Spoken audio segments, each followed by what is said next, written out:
Good morning. Good morning, everybody. Hello, good morning. What's up? Here we go again. Here we go again. Another old Sabbath to talk with Christians on, do our normal thing.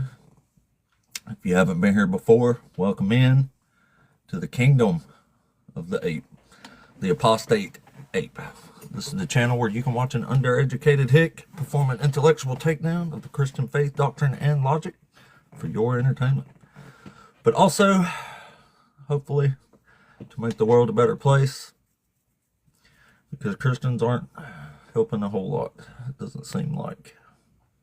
Maybe it's just me. But, it is what it is. So,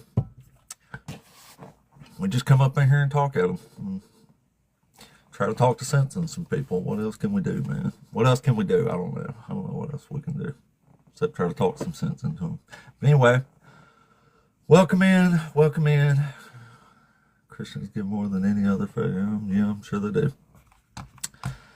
So, welcome in. Welcome through. Welcome back to the Apostate Ape channel. It's good stuff, huh? Another Sabbath. This is day 79 in a row. Debating Christians. Don't tell me what I know. It never ends well for you guys. It's pretty silly. Anyway, welcome in. Day number 79 in a row. And as usual, we're giving our plug, our shout out to the awesome Dr. Joshua Bowen, where you can learn to speak ancient Hebrew with me, the ape. I'm getting pretty darn good at it. I was reading some yesterday for the first time. It was pretty incredible. I never thought that I would be able to read a foreign language, especially one like that, which is pretty fucking cool. But here we are, and I'm doing it. So y'all know we love Dr. Josh on this channel. Also, October 23rd, 24th, and 25th, the Rocket City Reason Conference is going down. And you can be there and be with us and party it up like real atheists, and it's gonna be freaking awesome. Y'all know it is. The word you want is converse. The word I wanted is the word I typed. If you haven't heard, I got a bit of an accent on. I use whatever words I want, man. Converse, y'all are funny. I don't converse, I conversate. That's what I do. That's been corrected quite a few times on that, though. And if anyone's noticed, it has stayed the same. And it will stay the same. All right, well, welcome in. Welcome in, my friends. We got another Sabbath day on here. And that's what we do on Sabbaths is debate Christians in the morning times. Thank you. I appreciate the heart, Michael. Appreciate it. He didn't condone slavery. The Bible just describes means of the... Yeah, no, it definitely condones slavery. That's what condone means. It means allow or permit, which God did. So, congratulations. You worship a slave driving God. Doesn't say much for the faith, does it?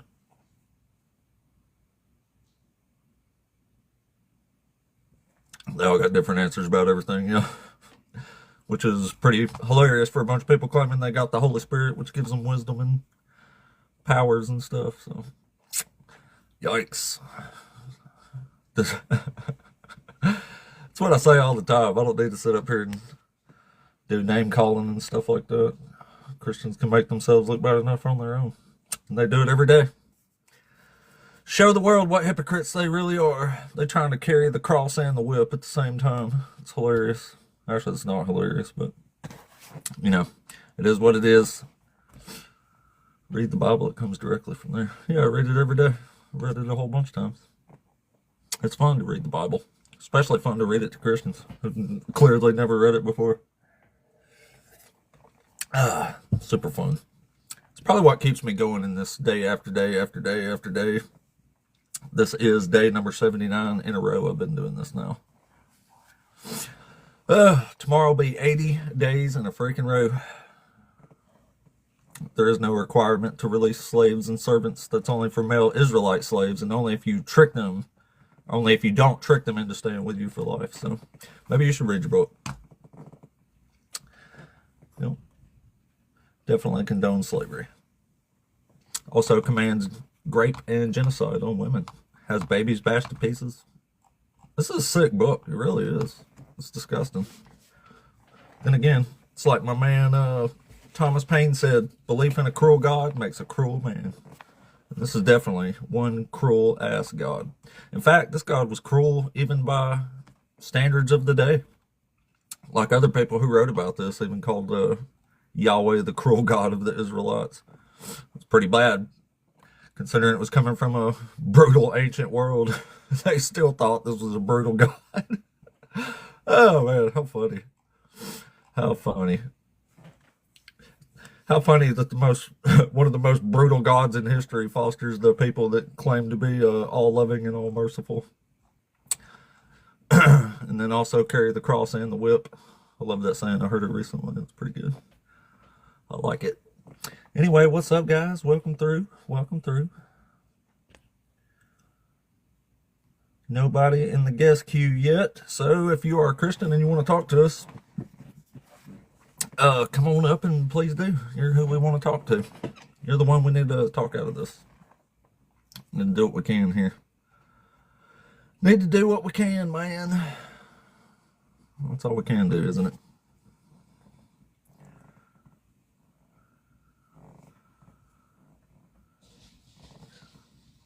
Yeah, Jeremiah's a good book. I like Jeremiah. I like it a lot. Second only to Isaiah. In fact, in my book, anyway. Anyway, welcome through, guys. Welcome through. Come on in, come on in. We just got the live fired up. Barely 5 minutes ago now. Jeremiah. That's definitely a book. Definitely a book. Anyway, if you are a Christian, and you think you can defend one of these topics up here, or just want to talk about it, or give your take on it, that's all cool. Mad at GIF because of your own on ignorance. Mad at GIF because of your on ignorances. What a really, those are definitely words, aren't they? Those are certainly words you typed there. Well, all right then. Interesting. Anyway, welcome in. It's another beautiful Sabbath day. The live has been fired up for nearly 5 minutes now. We still need some Christians to talk to up in here. Thank you for the follow, buddy.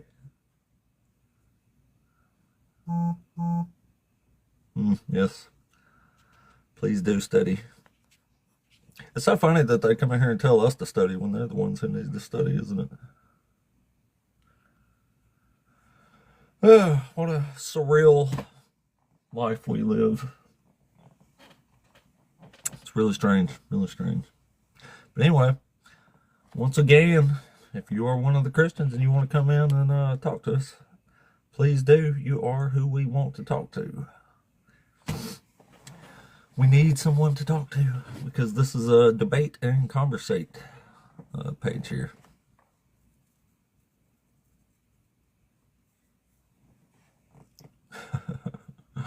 Dang.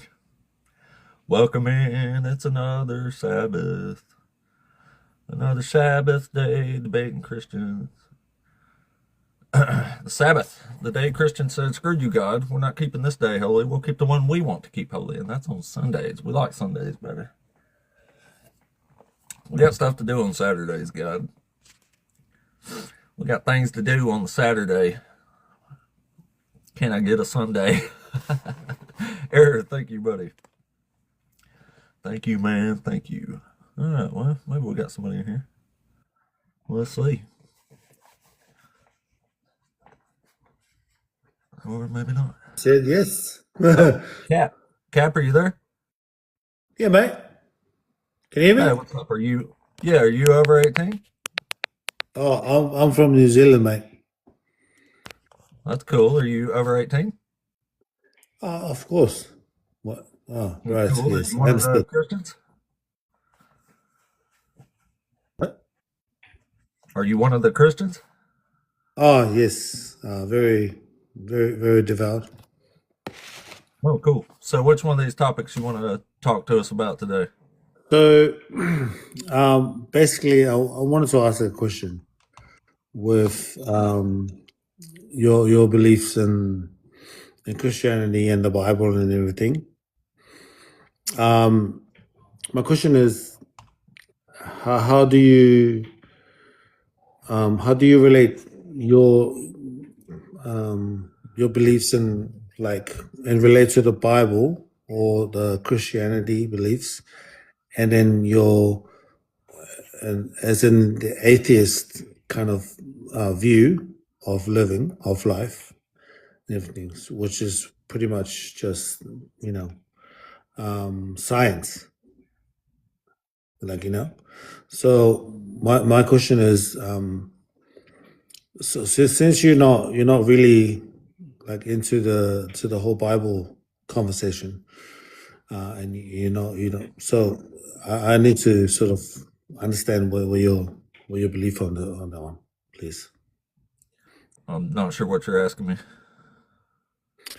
Um. Okay. So what's your take on the Bible? That's Um. false. And this That's false. God of this Right. book is absolutely horrible. Nobody should worship this God ever. Right. Right. Okay. Would you believe that it's an historical book or events, as you may No, give it? no, No. Right. no. Okay. Do you Yeah, have history any book. sort You of actually kind have of to get history right. right? Okay. Yeah, because when you sort of like look at it and actually investigate into to the Bible historically, like a lot of the events in the Bible actually happened. What about the So, bunch that didn't? oh, yeah, of course. But I mean, you could argue the same with Einstein if he wasn't even alive, All right. Well, what are we or talking if about he here? was a no. I'm talking about historically, right? We're talking What about about it? because we weren't alive, right, when the Bible was alive. I mean, we weren't there. We weren't there. So even to the case that we say that the Bible, if we say that the Bible wasn't, is not correct or is not,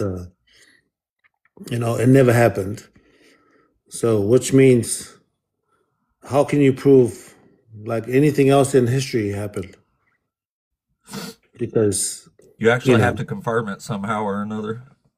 yes, but how did we confirm it as human beings Archaeology, all kind of and stuff historically? through writings. And how historical events. I don't get what's your point? Can you get to the point? Well, my point is that you don't believe the Bible was correct, right? It You don't depends. believe the God your the God in the Bible is not, or is that?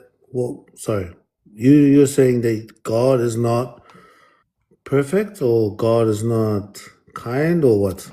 I'm saying if this God is real, based on the book, it's a horrible, horrible, murderous, psychotic, narcissistic deity. Oh wow, okay, all right. My point is, if God, as you believe, if you believe in God, God is there, but God is not a nice person. There's that way. Like God is not a nice being. Close enough, But yeah. look, yeah. So close to thinking that, like as a maker or as a creator, say you built something, like as an architecture or whatever, like as an engineer, you built something like from scratch. If that Miles, thing, are you there? Sorry, 1 second there, Yeah. Cap. Miles, are you there? Yeah. Yeah, what's up, man? Are you over 18? Yeah. Are you one of the Christians? Yeah. Cool, man. All right, Cap, thanks for coming up, but I'm not sure what you're talking about, so we're going to move on to somebody a little more interesting to talk to here, hopefully. So, Miles, which one of these topics you want to talk to us about? Sure. Let's start with the first and second one, slavery and grape. Where do you see like grape at? Several places. Zechariah 14, Isaiah 13, Numbers 31, Deuteronomy 21, all kind of places. Let's go to that first one. It says Zechariah 14. Yeah. Do you mind reading for me if you have it up? I don't have that one up. I can get it up. Oh, I have it up now. Zechariah 14, what verse? It should be in the first 2 or 3 there. It's not far down.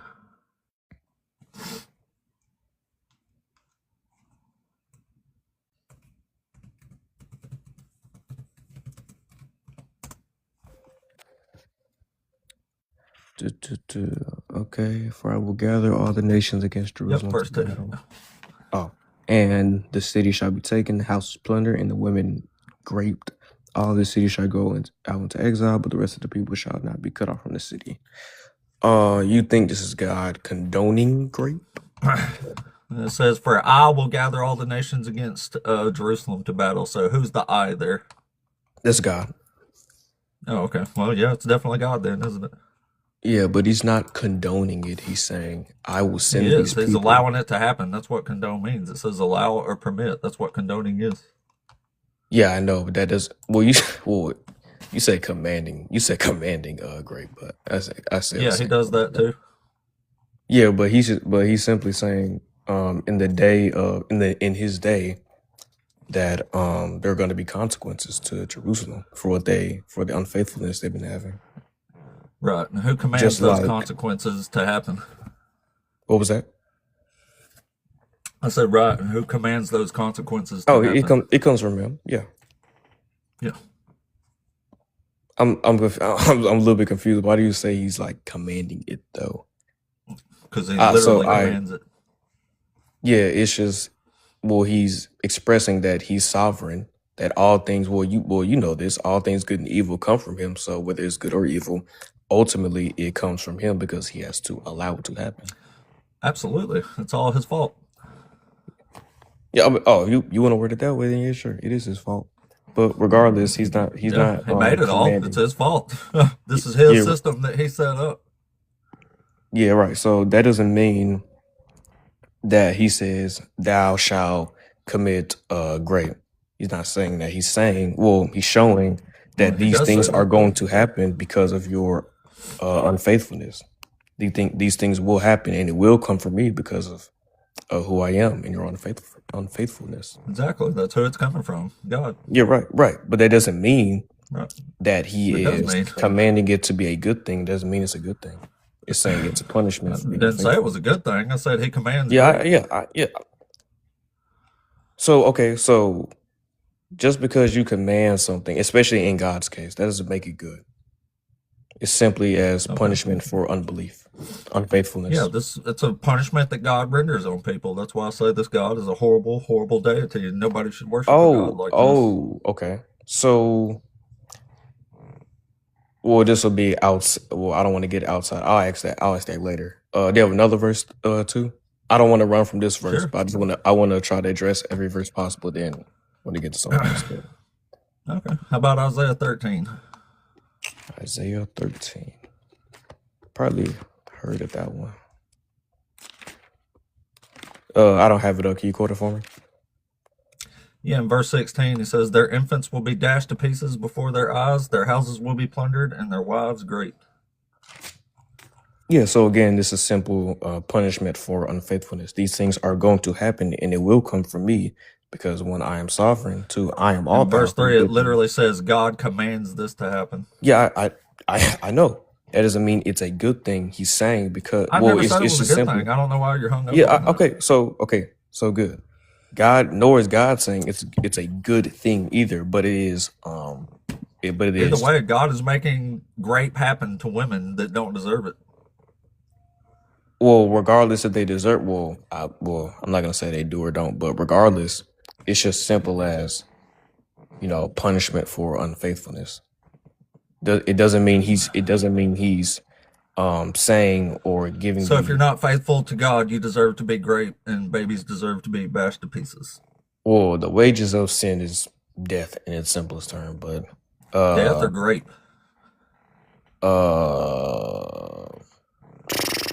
both really, man. I mean, once you sin, Oh, both. once you sin against, I mean, reason why I say both because I mean, no, God says He disciplined those He loves. So I mean, it's whether He disciplines you in He's disciplining them all right. He's having them great. I mean, yeah. I mean, well, some like you said, some of them were innocent. What a So it's discipline. not. What a better way to keep people in line than to bash their babies to pieces and have their women graped. I mean, yeah, it's I'm not saying this is the easy subject for me either, but it just shows that unfaithfulness to God is just it's once you do it, man, it's too many consequences that come It's just after what it. happens. Yeah, we get it. Yeah. Do you have another verse too? And I'm still trying to Do we address need to these keep two. going? No, I'm gonna address everything that you're saying. After another one that you quote. I know you had like a one in Numbers too. Yeah, Numbers 31. Moses takes child virgin sex slaves. Numbers 31. A verse is like the first one or something. I'll have to look at the verse.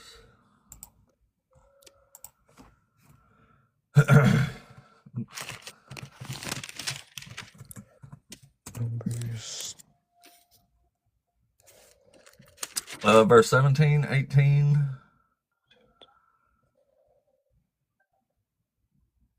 Yeah, verse 17 and 18.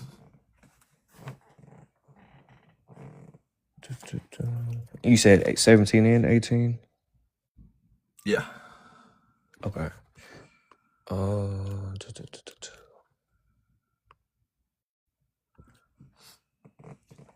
Medusa, thank you. Thank you, Medusa. That was awesome. I ain't got a galaxy in a while.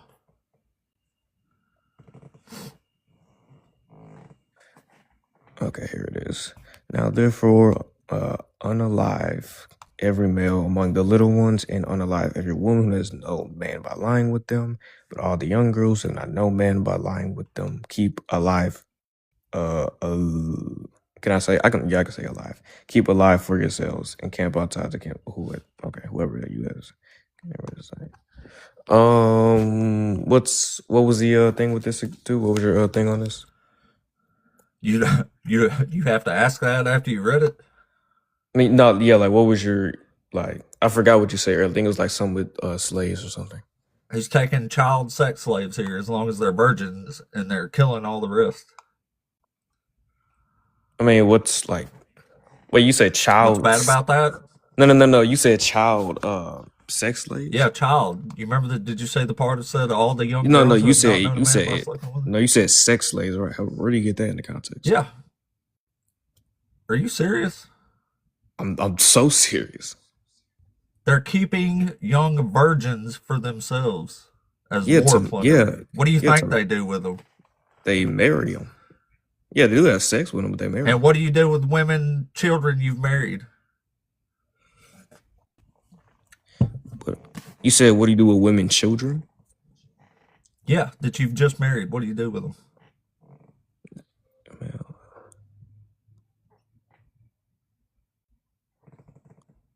What do you do with the women's children that you... Is this why Christians believe this stuff? Because you read something like that and you just don't know what it's talking about? No, you said what do you do with the women's children that you just unalived? Yeah, they've just taken young girls, virgins, as war plunder and unalived all the rest that has slept with a man, right? Yeah. So what logically follows here that you do with young girls that you've kept alive for yourselves if they're virgins?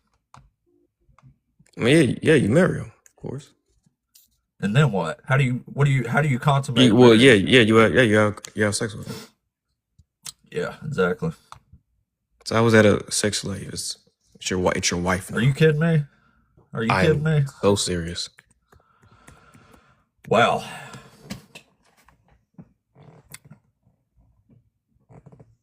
You want me to answer that? I understand that. Think about your question for a second there.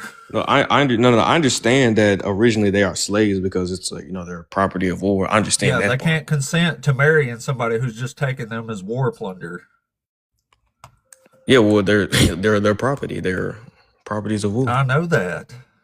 Yeah, exactly. So how hold on, give me a second.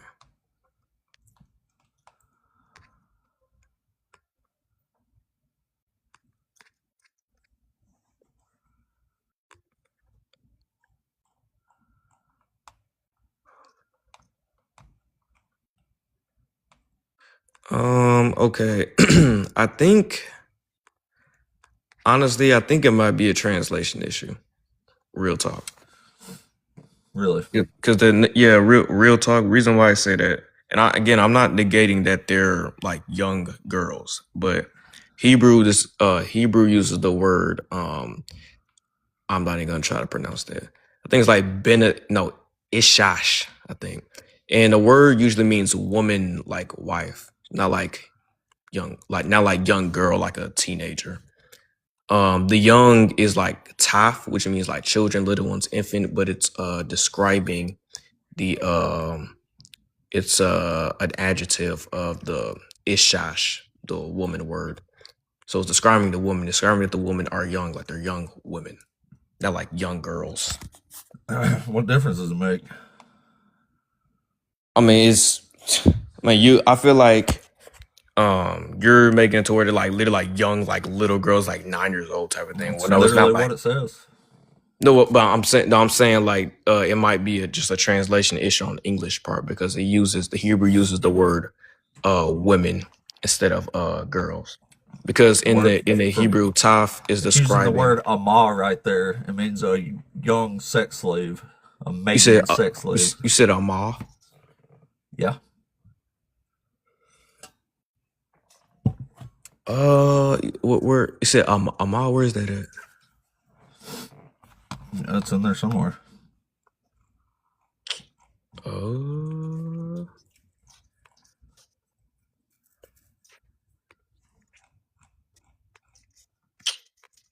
Is it 19? I don't know, but I mean, what difference does it make whether these are kids or girls? It's wrong either way. I mean, it's not necessarily wrong. It's just the fact that it's not wrong to take women as captives in war and rape them. It's not rape, bro. I mean, it's not. Well, I think you say that. My bad. It's not grape. Yeah. Oh, yeah. That's what I was like. Yeah, it's not grape because it is grape. So you're just wrong. How is it grape? Because they can't consent.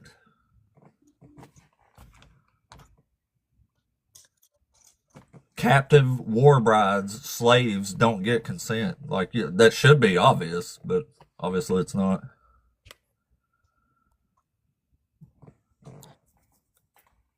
I mean, it is.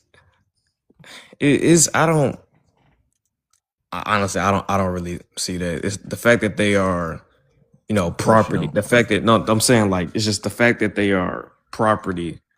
I mean, once you're property, it's not like have. It's anything. Just you think it's okay to own people as property? Well, yeah. Well, that is beyond fucked up. You really need to evaluate yourself. How is that messed up? Is that messed up? Owning people as property is wrong and it's fucking evil. Okay, so is that based off like an internal critique of the Bible's moral compass, or is that based off your moral compass? It's based off mine and the Bible's and histories and everybody who's ever been a slave and didn't like it. So you sitting here condoning slavery in front of all these people is beyond ridiculous. Yeah, so I feel like there are two different types of slavery I'm condoning. Hey, at least you're biblically consistent, though. I'll give you that. I mean, yeah, because like it's multiple. I mean, is this what you got to do to be a Christian? You have to condone slavery and rape and stuff like that. I mean, you just don't care. You think it's okay? Shoot. Nah, it's just the fact that there are different slaveries in the You Bible. just said it was okay, so obviously you're okay with it. I know I was trying to finish, but there's a different slavery in the Bible that there was like with with my ancestors, like chattel slavery. It wasn't the exact same thing. No, this is the exact same thing we're talking about here. Chattel slavery? That's what chattel slavery is, man. It's owning people as property. Yeah, I know, but That's what chattel is. It's movable property. Yeah, I know, but regardless, God. Yeah, but you're okay with it. You know, I'm about to tell you why I'm okay with it. I'm literally about to say exactly why. Because God tells us exactly how. Well, God told they exactly how to treat their slaves. Regardless. What is it? Somewhere 21.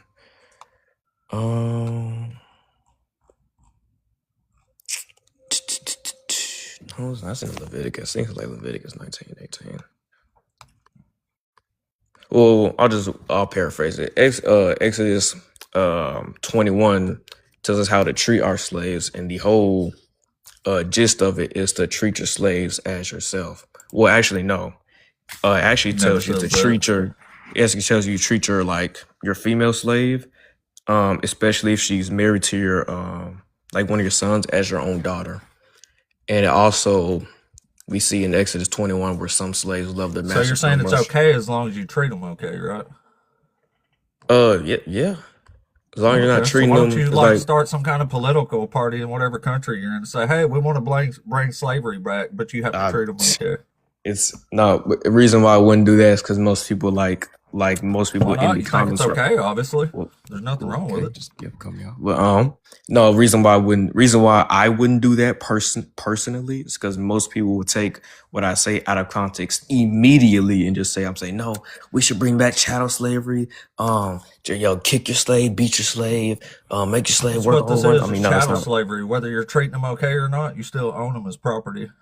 I mean, yeah, but again, God tells us. This is Christians trying to have it both ways. You want to carry a cross and a whip at the same time. Give me 1 second, I got you. You said carry a cross and a whip? Yeah, you're trying to carry them both. Well, I'll just quote this real quick. Leviticus 19:18. You know this. It tells us to love our neighbors as ourselves, regardless. This includes. So you're telling us to keep Levitic law then? Yeah.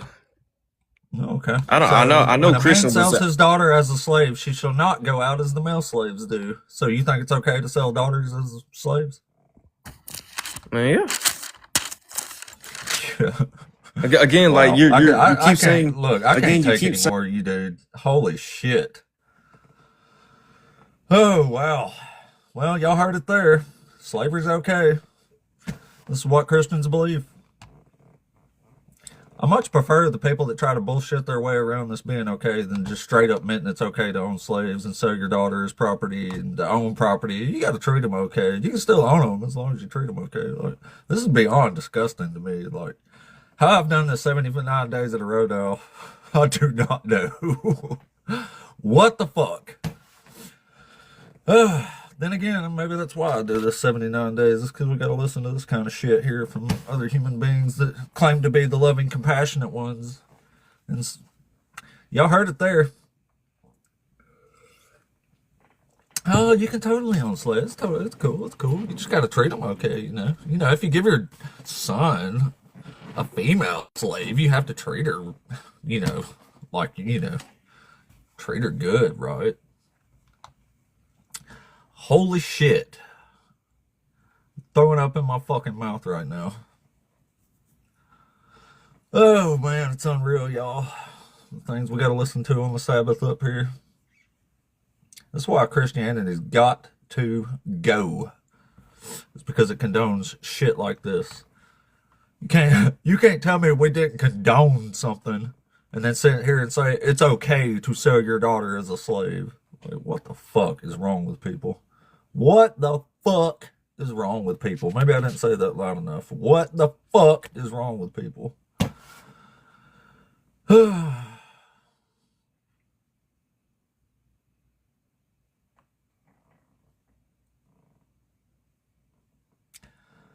Oh man, y'all.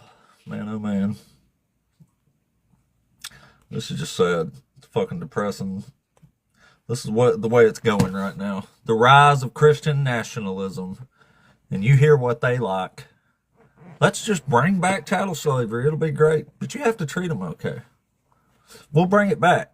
But this time we're going to make it better, because this time we'll treat them a little better than they did.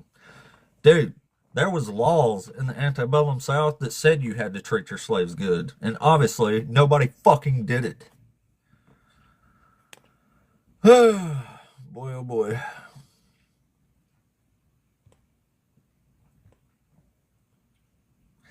Boy, oh boy. Boy, oh boy.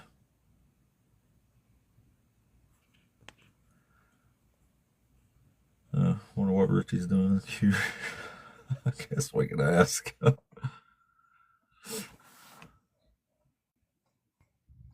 What's up, Richie? You got something to say about all this? Yeah, I think that guy's an idiot, but yeah. Yeah, I think so too. I don't like hearing stuff like that, bro. It bothers Yeah, me me. neither. Oh, how many days you been on now? Aren't I you? just jumped on. 79. Awesome. Good deal. Gotta keep going, man. We keep hearing Christians defending this shit, so Yeah. gotta Yeah, keep going. it's hard to defend, dude. Even for me, you know, I've been around it my whole life. I've always thought one way, but it's some of that stuff that's in the Old Testament is hard to defend, man. I don't know how. Why would you even try to defend I've this? tried to get my dad to come in here and debate with you, and he still hasn't done it. You know, I don't know. I don't want to say that he would defend a lot of it either, though. Once you started reading it, I don't know. Oh. Well, I hope not, but unfortunately it happens a whole lot. Yeah. Hey, about that Jesus fulfilling prophecy stuff. What about the one where he died with the wicked and was buried in the rich man's grave? Is that not true? What? Huh? You He mean was from buried. Isaiah 53? I don't know if it's in Isaiah 53, but it said that he shall be buried. He shall die among the wicked, and he buried in a rich man's grave. It might be Michael. I think that's just Babylon. If it's from Isaiah 53. I don't know if it's from 53 or not. Let me look.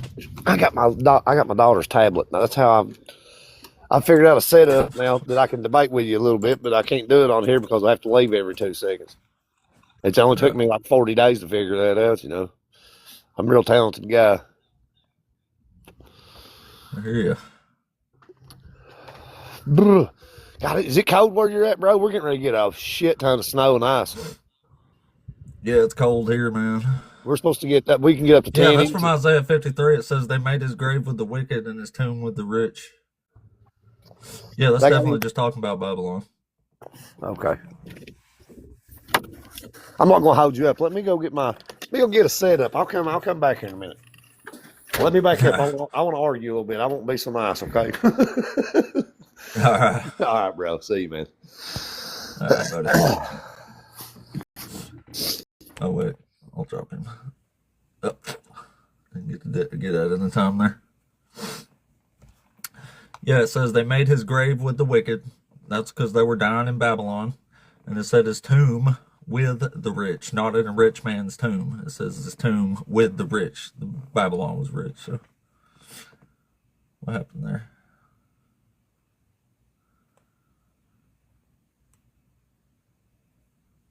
I don't know what went on there.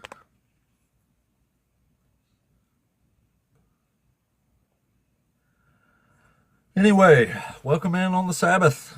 Come on in. Listen to Christians defend slavery and grape. Again.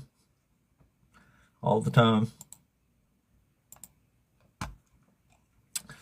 Oh, man. That's why I almost want to throw up in my mouth every time a Christian brings up pro-life to me.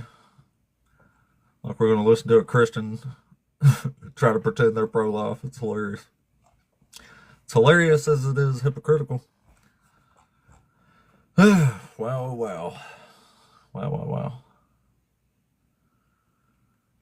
Well, yeah. Alrighty then. Well, let's see.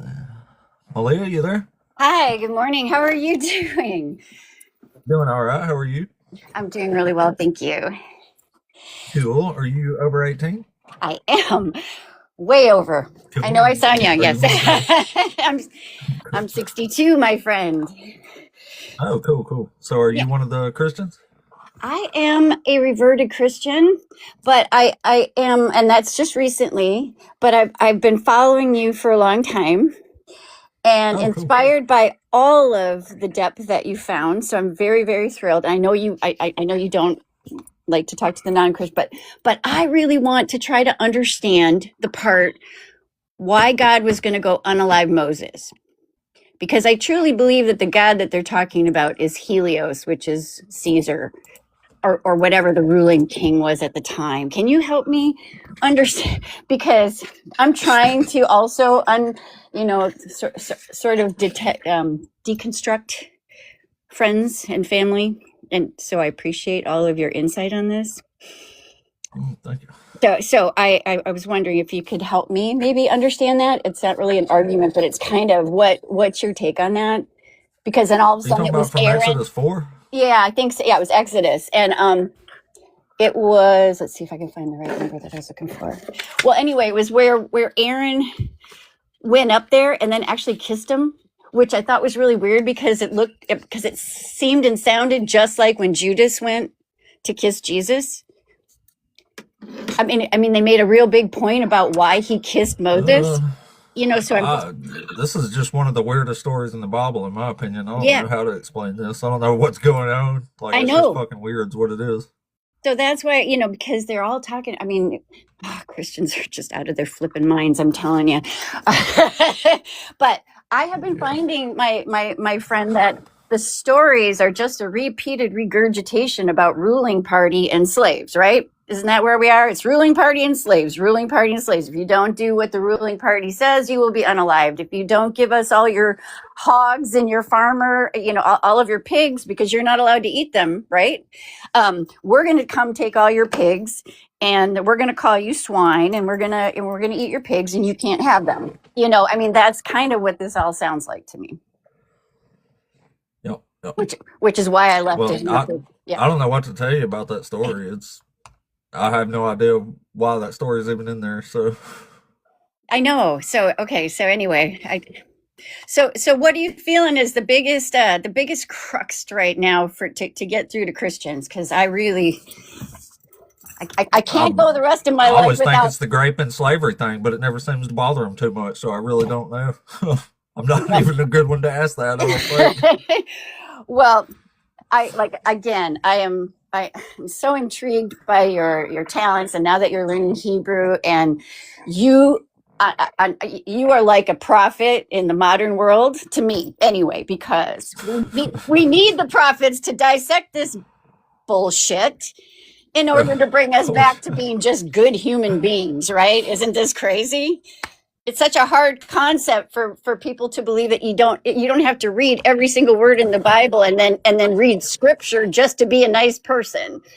So Right. I mean, yeah, I really don't know. Like in my head, I say it all the time, but I have this delusion that you can just read them that God's okay with slavery and grape, and they're going to be like, oh yeah, that's horrible. But it never works out like that. Because so it never. I really don't know. Because I wish I knew something better. It is. It's like, it's like, do as I say, not as I do. Again, it's the sins of the father. Always. It's brother fighting brother because they can't please their father enough. That's all this is. And then it's the firstborn versus the thirdborn versus the fourthborn, because the firstborn gets to be king, right? That's all that it is. And so, and you go to a small you go to the farmers and that, and you keep them down. And that was my big thing about that. When the word quaros, which is a Greek word meaning pig, hog, and the word logos, I believe, and correct me if I'm wrong, means like the word or written or listen kind of thing. Listen to what, it's like a document, right? To listen to. And the word kryos means pig. So the word kryos turned into Christos, right? After time.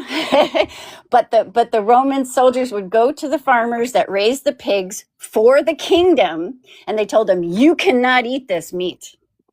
This is ours. I mean, but they told them that God told them they can't eat this meat. Well, guess who the God was? It was the king of the kingdom.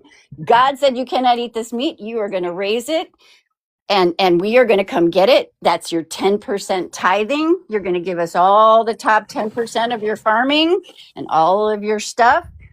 And Wait a minute. Are you saying Rome told the yes, Israelites not to eat pigs? yes. No, that's incorrect. Well, it? maybe they told them that, but they were not eating pigs a long time before the Romans came around. Okay, well, perhaps then maybe the Romans took that a step further. I mean, that's totally possible. Because I don't they know were about that. I've eating never it. heard this before, but that's actually how they tell archaeologically if a site is a Israelite site or not, is from the absence of pig bones. But that Okay. goes back a long, long time. Well, I know that they don't have any pig bones in the Afghanistan areas and stuff like that either. There's nothing. There was never anything there that I read about. But sheep, of course, were one. So they were referred to as sheep, right, in the Bible. But it was really the story about when Jesus was with the farmers, and they said, "Don't throw your pearls to the swine," right? Right. And that was really it. He was trying to tell the farmers, stop giving these soldiers the best of your best. So that's I mean, that's possible though. so I don't know. Yeah, I've That's never part heard of that where I'm before, so headed I'm with not some sure. of this. Like I said, Moses and never is confusing the crap out of me. But I do believe in all the Yeah, no, prophets. I do I believe don't know everyone. about that story either. I Yeah. have no idea what to do with that shit. It's Well, well, I'm excited for you. I keep reposting you and doing what I can because you are very thank insightful. you. And I will keep listening and I will drop down. I appreciate you and you have a wonderful day. Okay. Hey, back at you. Thank you. You made my day Alrighty. there. Okay. Bye bye. I'm glad. Appreciate you. And the story she's talking about, in case anybody didn't know, yes, Yahweh tries to unalive Moses, apparently, in a tent. I first learned about this from the Atheist Handbook to the Old Testament, and I'll never forget. I had to do like a double take in my head on this story, because in the book it said something like, God tried to unalive Moses somewhere. I'm like, wait, what? God tried to unalive Moses? Then I actually went and read the story here.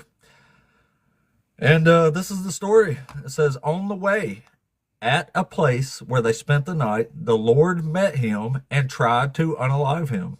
But Sephora, Moses' wife, Zipporah, Moses' wife, took a flint and cut off her son's foreskin, touched his feet with it, and said, truly you are a bridegroom of blood to me. So he let him alone.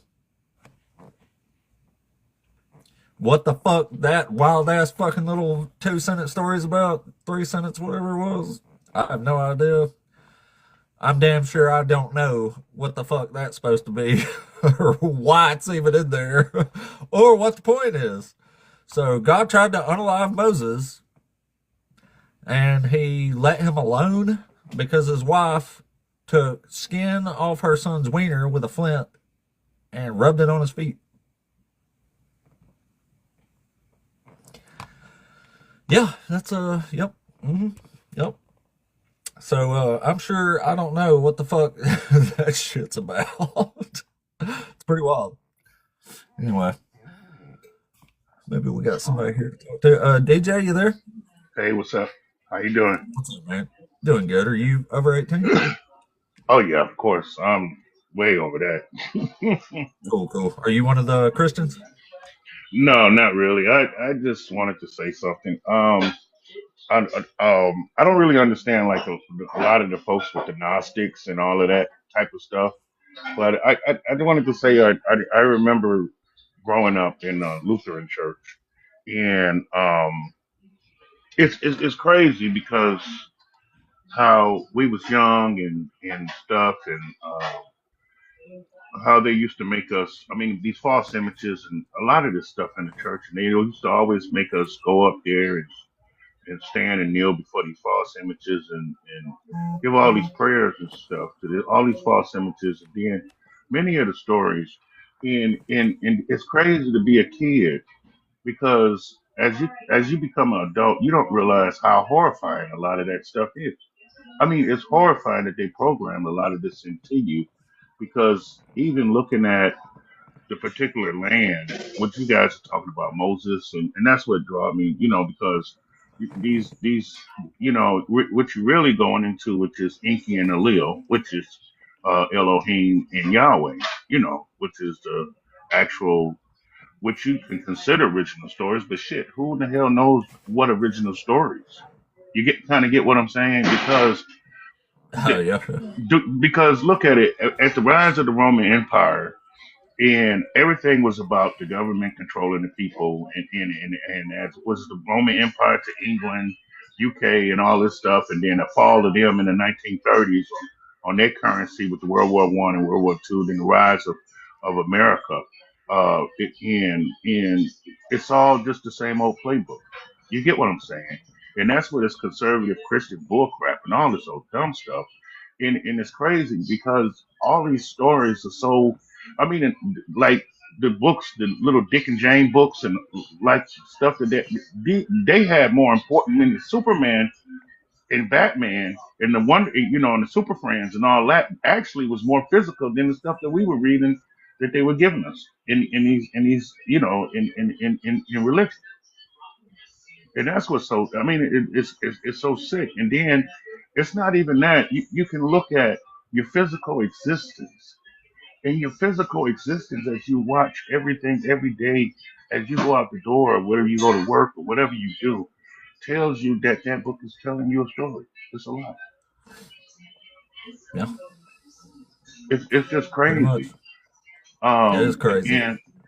And I got to the fact that when I turned about 50 years old, when I turned 50 years old, that's when things started hitting me. And when it started hitting me, it really started hitting me hard. And I started researching, and I'm like, wait a minute, where is the actual indigenous people of Africa in that land that actually wrote these stories? Because somebody's carrying bloodlines, but we don't see the actual people because the ones that's ruling the world, they don't have bloodlines to many of those areas because much of that stuff over in the Middle East and stuff was cooked up in the last 50 years. It was all created. It was just all created Yeah, and yeah. orchestrated. I guess most of this was at some point. I mean, because an actual Christian, if an actual Christian would really look at and just open their eyes and just look at one thing, well, Christians have unalived more people on this planet than anybody ever. Possibility. More people on this planet through hate and hate division and agendas. And that's all I basically wanted to say. But I'm listening to you guys live and I like it, and I think Thank I you, man. I followed you. appreciate you. Yeah, Oh, I think good. I follow Yeah, I you. appreciate it. Well, I like a lot of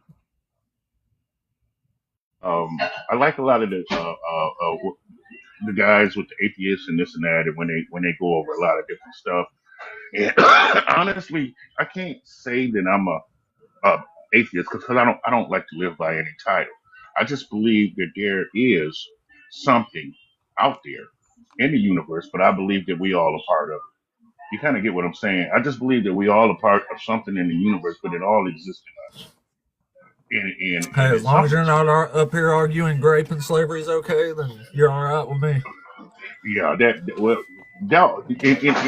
that's all. That's all religion. It's just all religion. Yeah. Everything in that book is just. I mean, look how many times look how many times they wrote in that damn book. I mean, and we don't know how many times from the Old Testament to the New Testament to all of this crap. This stuff was so handed down and translated damn near a million times of stories, and these were just stories of different what you want to say groups because at that particular time that was their entertainment. See, these stories was their entertainment at that particular time because they didn't have television, they didn't have media, they didn't have social. You get what I'm saying? Right, So they right. would write Yeah, I get stories you, man. about different things. So as it become to this, well, because religion is power, and it is power. I mean, it's extreme power. And guess what? You get free Right. taxes, this and that. All you got to do is promote, and you can live good. I mean, you can live True, good. true. You get what I mean? So why Yeah. not program kids and mess their lives up? So I'm gonna let you guys go ahead and do what you're doing. I'm just listening. Right, So right. Yeah, well, we appreciate you being here, buddy. I'll drop you back here. But yeah, we appreciate you, man. I appreciate all the viewers out there, whether you're a Christian or a atheist. If you're an atheist and you think I'm crushing the Christians up here on this show every day, welcome in. If you're a Christian and you think I'm getting crushed by the Christians, then welcome in. Even though it's beyond me how you think I'm up here getting crushed when they're the ones up here saying it's okay to sell your daughter as a slave. And then asking me why. What's so bad about that? Well, wasn't aware that I needed to explain that to people, but sometimes you do. It's fucking wild. Wild as fuck. Anyway, let's see. Let's try the next one here.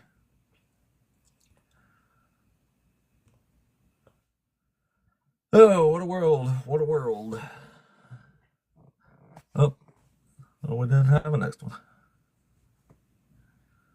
Oh, I tried to bring you up there, Bob. Well, it's just like my opinion, Dr. Josh, just like my opinion. It's just bad. It's just my opinion.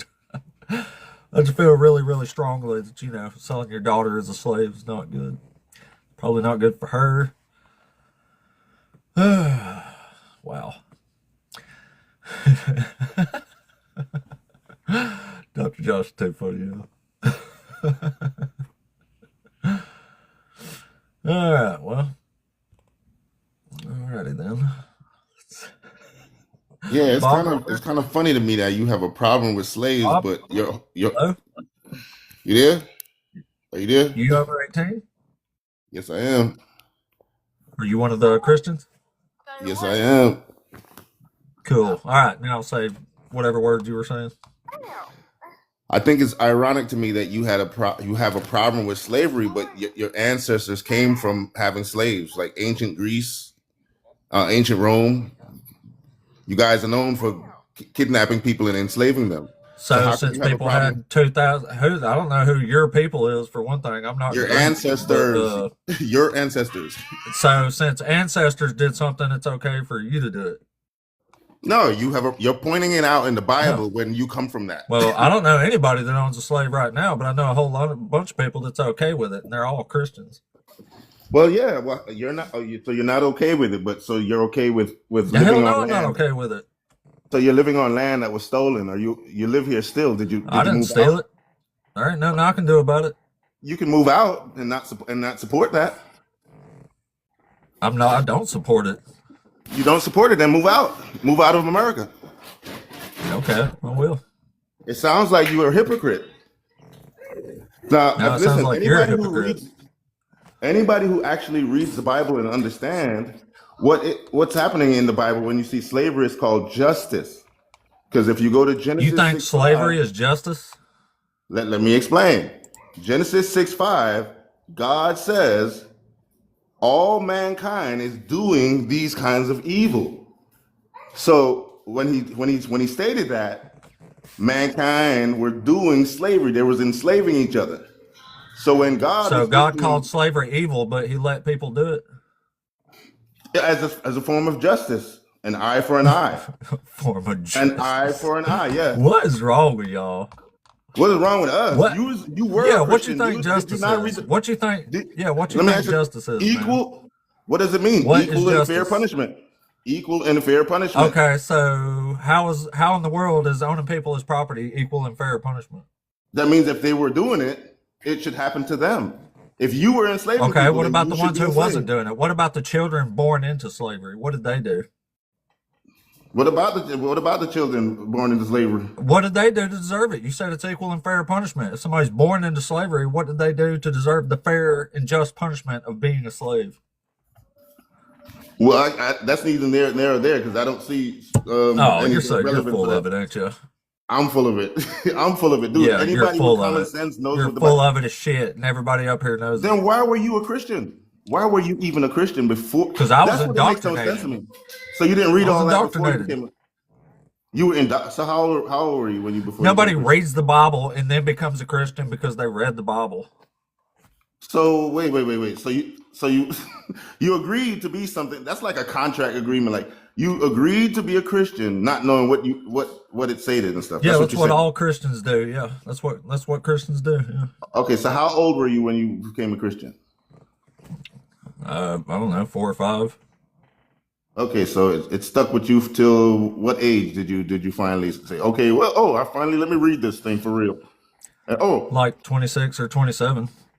26 or 27. Okay, so you're in a Christian built country where you learned all your morals from Christian doctrine, and now you have a No, problem my with morals Christian. didn't come from this fucking book. This book says you can own slaves, You just and that's not admitted that my you were morals. indoctrinated from 4 years old. So that means all of your morals you learned from, Oh from boy. being a Christian, from your Christian parents. You guys are funny, No, dude. I You guys are learned funny. what they think is moral, but it definitely didn't come from the Bible. Because Well, my have you parents ever aren't been? Have okay you with ever been to slavery, but the a? Bible is. So that they didn't get that moral from the Bible, did they? Okay, really? Have you ever? Because North Africa was Christians before you guys, right? So so the slavery What thing the was hell are just you you talking guys. about? North Africa was Christians before Europe was. So before your Prove it. ancestors even prove it, dude. Prove it. Oh my God, sir, you can, dude. The Orthodox Prove Africa it. has the oldest Where'd you Orthodox learn that church, dude. bullshit? Prove it. You can Google it, dude. Africa has the oldest churches. You guys brought the racism in. It wasn't the Bible that taught you to do it. It was already in your culture. This is what you did all day, every day. Who the remember, fuck is remember your? Rome? What do you keep saying my culture and you're talking about shit that Because it's happened two white thousand people's years? Shit that culture, happened dude. 2,000 years ago wasn't my culture. It was, dude. Romans are white tea people, right? Greece is white tea people, right? Dude, what is What? going on with you, man? You guys don't even. You're not even Wow. educated, bro. Like, I don't know what Yeah, is going yeah. on I'm here. sure. I'm sure we need to be educated from a fucking like a yeah. All right. Well.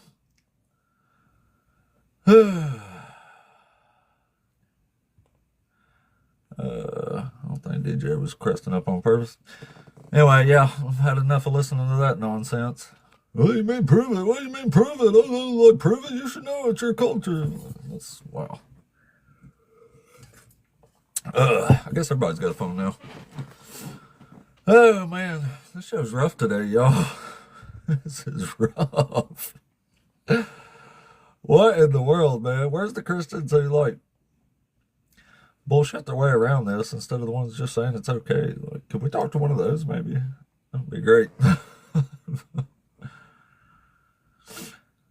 No, let's keep it to debates or whatever opposition in here, man. Sorry about the. Yeah, listen to the Italian. The Romans were white. Like, what the fuck? God damn. It's crazy how people just let whatever fucking mindless dribble fall from their lips that enters their empty heads. It's crazy. Crazy. Yeah, I'm the clueless one, buddy. I'm sure you think so.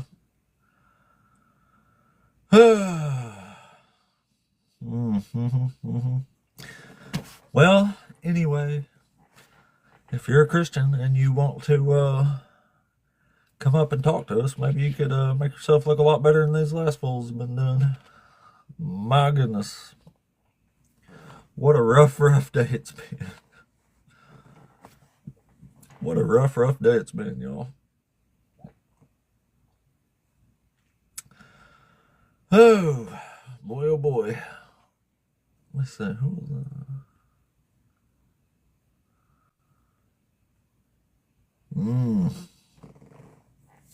What a rough day, y'all. Yeah. I kicked you because you don't know shit and you don't prove shit. When you tell someone to prove it and their answer is, yeah, well, you should know, man, it's your culture. Like, oh, no, you're an idiot. You're getting kicked off here because I'd prefer not to argue with stupid because I'll lose every time. So we'll pass on that, Mr. Bob. Google it. Yeah, you should try it sometime. Google. That's hilarious. Oh boy, oh boy.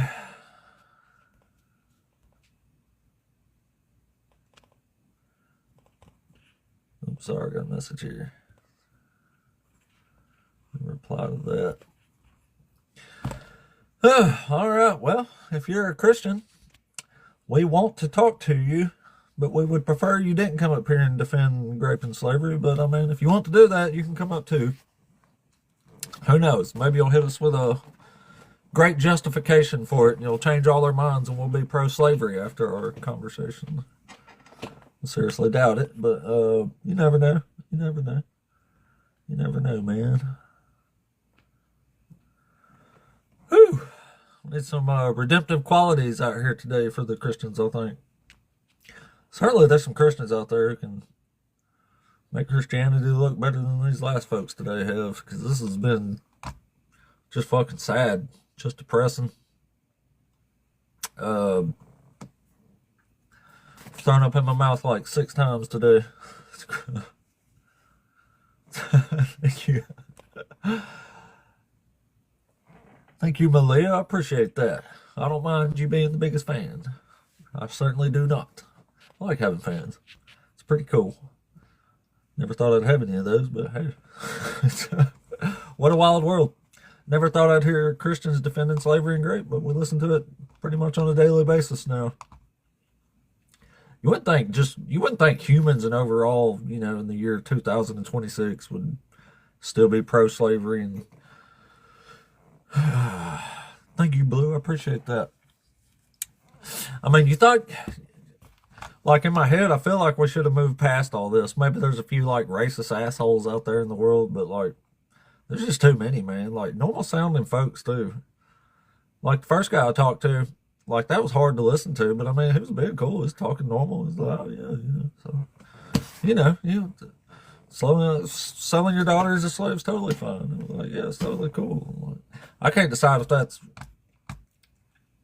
like the peak of insanity or like just plain old human rationale. I don't know, man. The lines have been quite blurred to me, so I'm not sure what to do with any of that.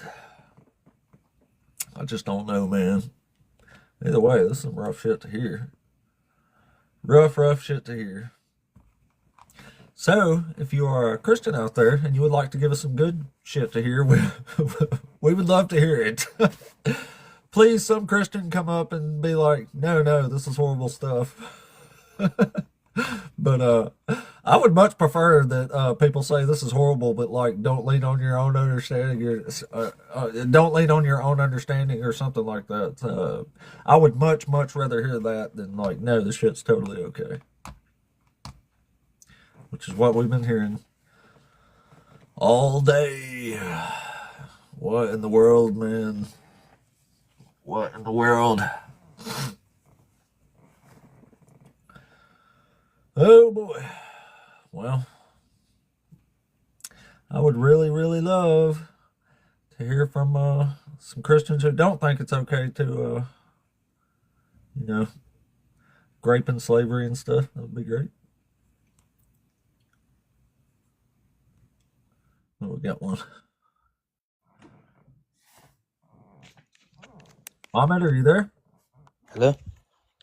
Hey, what's up, man? Are you over 18? Yeah.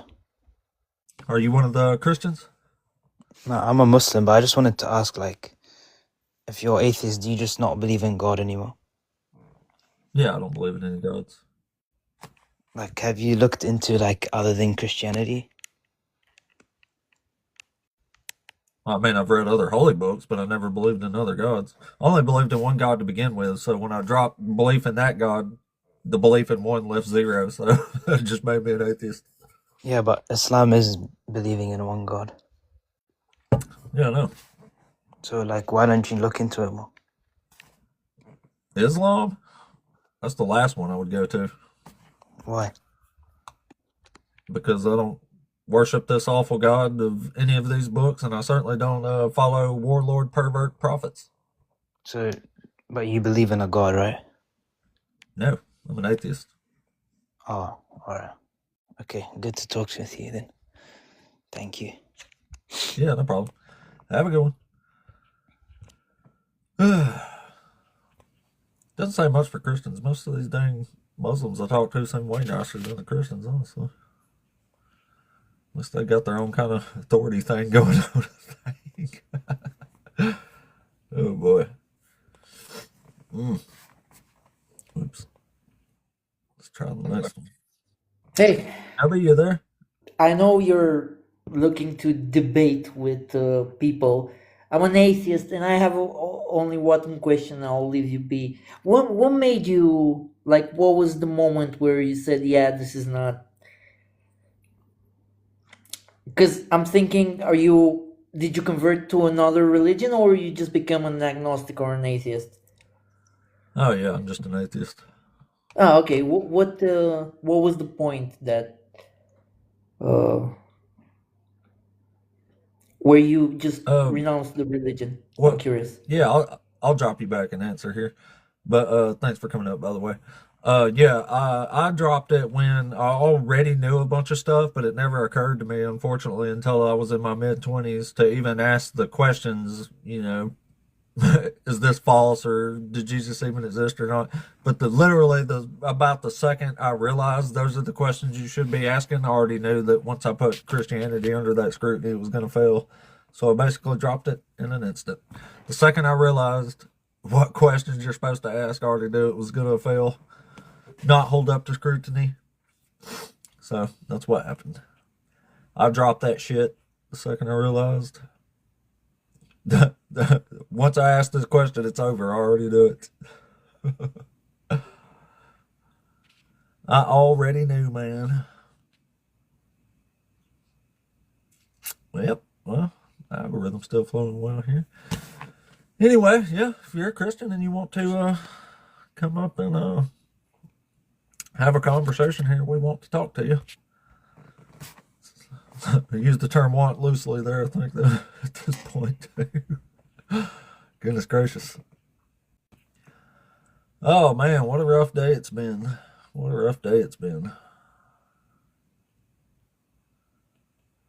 Let's see who we got in here. Nobody to invite. Well.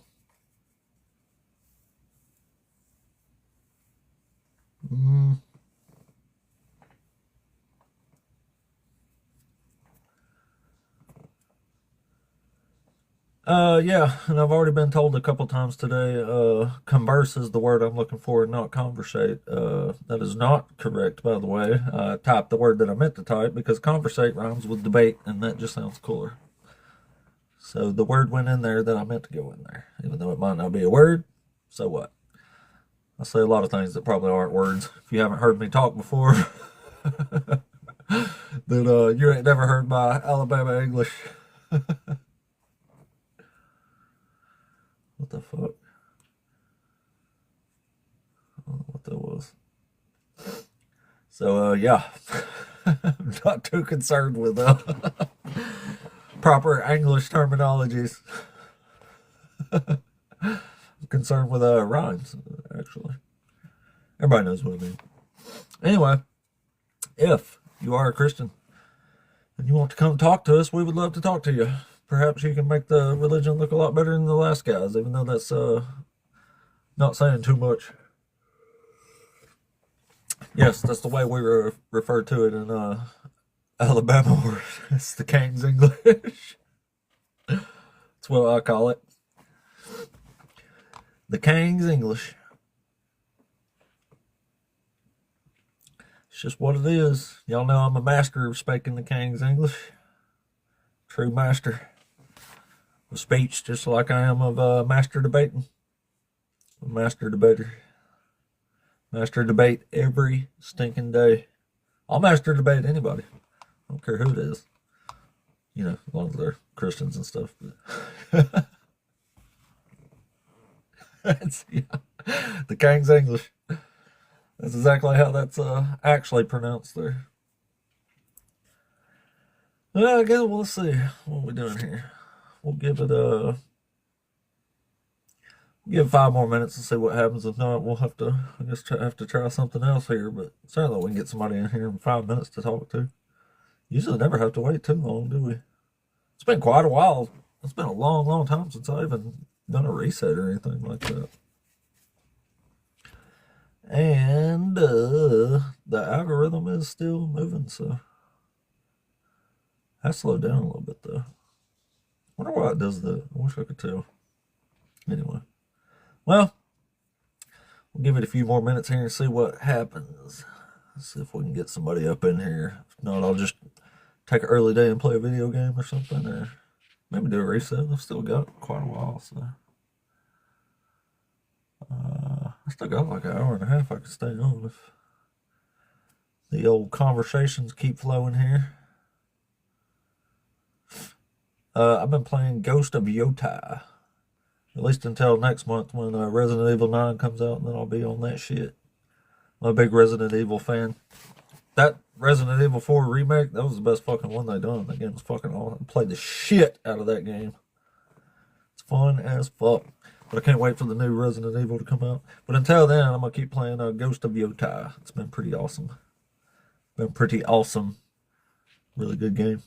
Anyway, if you are a Christian coming through the algorithm, come on up and talk to us about one of these topics up here. Maybe give Christianity some redemptive qualities from today, because let me tell you, it has been fucking rough. Rough today. The Lord did not send his best to talk to us today. I kind of wish I wouldn't have cut the one dude off, but I can't listen to that shit no more. Like, hey, is it okay to sell your daughter as a slave? Yeah, of course. Yeah, totally it is. I couldn't listen to that shit anymore. Should have kept talking to the kid, though. He's being cool. Well, it's cool as far as tone and conversation goes, but not cool in the old noodle up there. That was definitely not okay. You know what I'm saying? Oh, boy.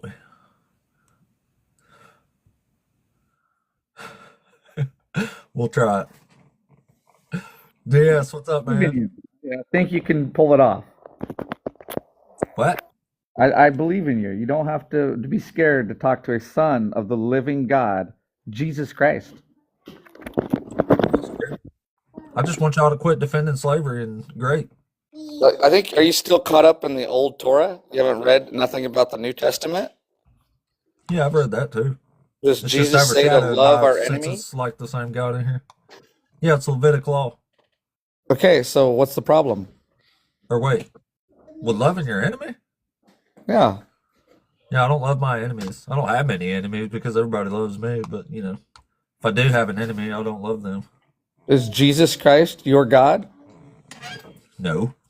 Who is he to you? He's a guy that died 2,000 years ago. He actually That a bunch of created people your think soul. they- He created your soul, your spirit, and your body. Jesus? And you know it. You know that. So why lie? No, I don't Don't know lie that. to yourself. I'm You don't not. even know who the You're lying everlasting right Father now. is. You're That's lying why- to yourself by when you read the thinking you know scriptures other and you people's don't know hearts and that minds. Jesus That's why is you're the a liar, everlasting not me. Father, what's that tell you?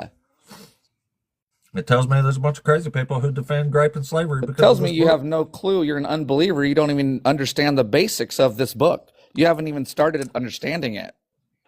Okay, what am I misunderstanding? That if you don't know who your creator is, who the book is about, Jesus Christ, you're way off in left field. You're going to be This book never way, says way Jesus Christ lost. created anything. He So, created everything with his own Christianity, word. He arguably. created the heavens and the earth alone. Okay. With his word, he took on flesh. So you don't think it's okay to sell your daughter into slavery, do you? I'm not too worried about the Old Testament because we know that is a law to show us we're all sinners. That was made for It's the law sinner. Jesus said you have to keep to get to heaven. And I do keep it. So Do you know you the think it's only okay to one? sell your There's daughter only. as a Do slave, you know right? there's only one way to keep the law? Do you know that one way? Yeah, to sell your daughter. No, that's not what the Bible says. What's the Bible say is the only way to keep the law? To do it? No, according to Scripture. What does the Bible say? It says you have to throw rocks at people until No, they to unalive keep if the they law. entice you to No, other that's not gods. it either. So you got to go back to the drawing That- board, my Yeah, friend. it does say. Well, it says that. There's only one way to keep the law. I want to know if you could figure that out next time I come up, okay? Manuel, Have you a there? good night or have a good morning. Yeah, hello? Yeah, what's up, man? Are you over 18? Yeah, I'm over 18. Are you one of the Christians? Yeah, I'm a Christian. Cool. So which one of these topics you want to talk to us about today? You say that, okay, in general, I have a little bit of notes here, that's okay. I'll bring them up. Yeah. But, give me like 30 seconds. 1 second.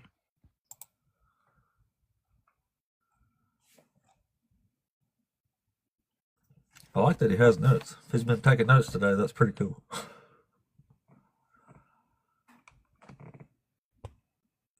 On the edge of my seat now.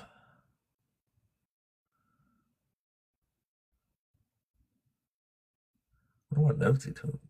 But you're taking like descriptive law with moral law. Like, for example, because if a baby, you're obviously gonna bring up the kids who died, right? In the genocide. Obviously, say yes or no. You are. Yeah. All right. Of What? course. What are we talking about? Because yeah, what he did.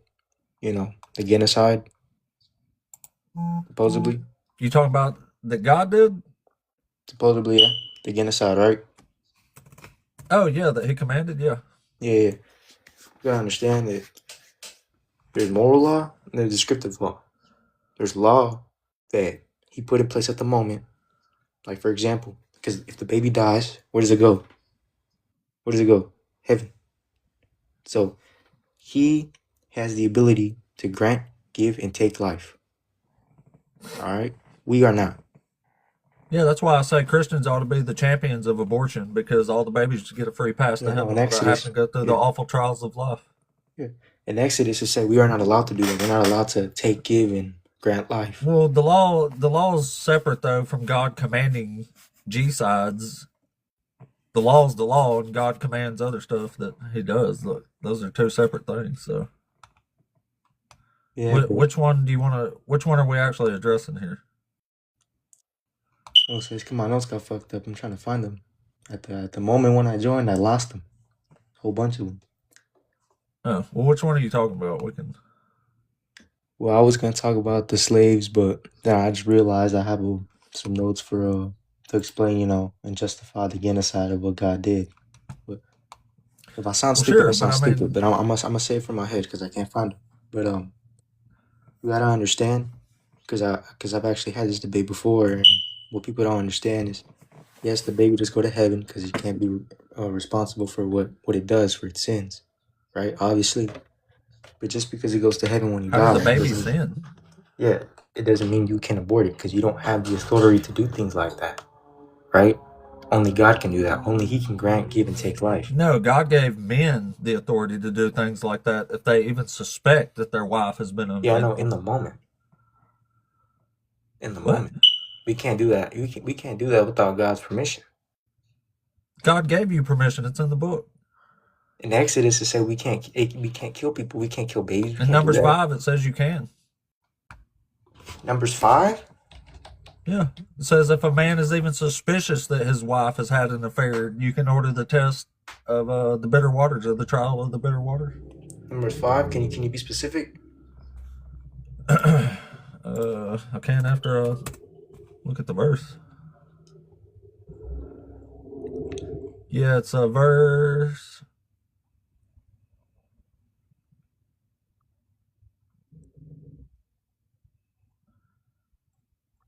Dang, that's a bigger part of the thing here than I thought.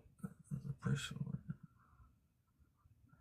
I guess it's 11 all the way down to like 21 or 22. You're talking about Numbers 5:11 through 31? Through 22. It changes a little bit, but yeah, it goes on. There's more to that passage than I remembered. Yeah. I don't know this one. Literally said they make them drink a bunch of poisoned water and it kills the baby, if there is a baby. So it's definitely an abortion, and it was definitely ordered if a husband even suspects his wife is. So, I mean, all you got to do is be suspicious and you can kill a baby, according to God. Oh, damn. What's in the bitter water? Oh, I don't know. They put a. You don't I know? don't It's know. I holy. guess It's that's holy like a. water, dust from It's like tabernacle a priestly floor. concoction or whatever. Yeah, I could tell you Might what's even in give it. you the. So, what's in the bitter water? Can you say it? I don't know. What's in the bitter water is holy water, dust from the tabernacle floor, ink washed from Holy the water. scroll. That's not poison. Since when does holy water bring curses? But that's what's in the drink. I don't know, but it's not poison. That's what it says. It's not poison. You got to really read into context. It's not This just poison. says the water of bitterness, not holy water. No, but what's in the bitter water? What's in the water of bitterness? Holiness is in the bitter water? Holy water, dust from a tabernacle floor, and ink washed from a scroll. Not Well, how does poison. holy water unalive a baby fetus? Well, I'm not really into detail with that. I'm just telling you Is what's that what in holy the water bitter does? water. Unalives babies? Is that what holy water is for? I'm just telling you what's in the drink. I don't know. Where does it say that? What does it say that? Are you reading it? Yeah. Are you reading it? Yeah. Which verse says holy water? Well, read it closely. Or you could just Yeah, which search it up verse? here. Just search up what is in the water of bitterness. Just search it up. Search it up. What's in the I'm water of looking at bitterness? it right now. I don't see nothing that says holy water anywhere. Here.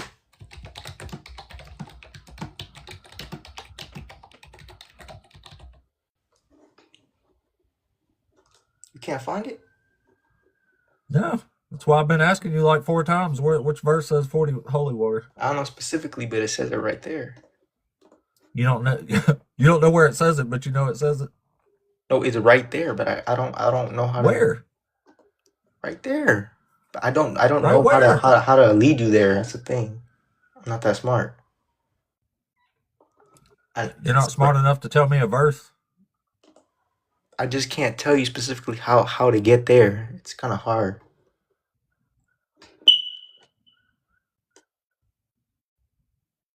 I don't even know how to lead you there. You can tell me which verse it is. It'd be a good start. Coincidentally, it's pretty easy to lead somebody to a verse. You just tell them the verse number. I know it's in the verse we're talking about, but I can't specifically lead It you says, to where it now says may that's this just a small water that text. brings the curse enter your bowels and make your womb discharge and your uterus jot. And the woman shall say, Amen. What version are you reading from? NRSVUE. Oh man, what? I'm reading from KJV or KJV. Yeah, of course you are. Yeah, it's kind of different. Yeah, I know, because you're reading a version that's not even contemporary English. Alright. Hey, hold on. I'm Christian, right? But respectfully to the people in the comments, shut the fuck up. Go get a job. I'm reading. Well, that's not Damn. respectfully. No, you know it's not respectful? These little motherfuckers on here telling me what to do. Come change my Yeah, but batteries for me, your motherfucker. book tells you not to talk like that. You're not supposed to let any Hey, profanity I'm leave another your man. You lips. can't tell me what to do. You can't tell me what to do. Well, the Bible's the one telling you what to do, but you don't listen to it. Alright, it's not your business though. Not your No, business. of course not. Yeah. You're just making big old hypocrites out of yourself as usual. Alright, Yeah, we follow the Bible, except we don't follow it 30 when we don't want Democratic to. Socialist, Agnostic Atheist, Cannabis Enthusiast. I'm fucking your bitch. That ain't your bitch. No. Well, that's how Christians roll right there. They get caught up in their own bullshit, and then they start cussing everybody out. What? Oh my goodness, man. Like, I actually thought that might be an okay conversation, didn't it? Like, oh, you should know them by their fruits. A pomegranate. Y'all remember that from yesterday? Dude said the magic fruit they ate in the garden was a pomegranate. Oh, it's a magic pomegranate, that is.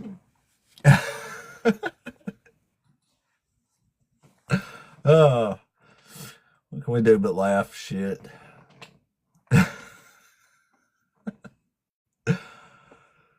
I guess there wasn't a.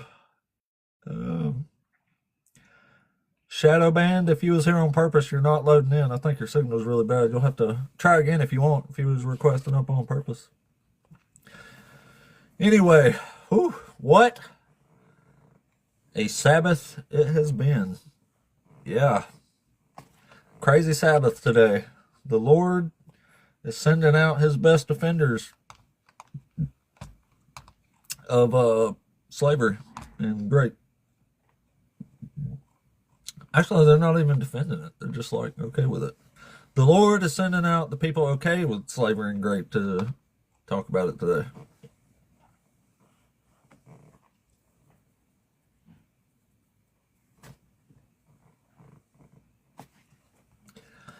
Y'all, it's not cool, man.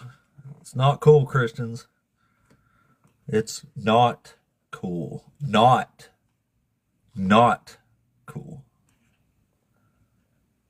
I don't know what that is, but we'll try it here.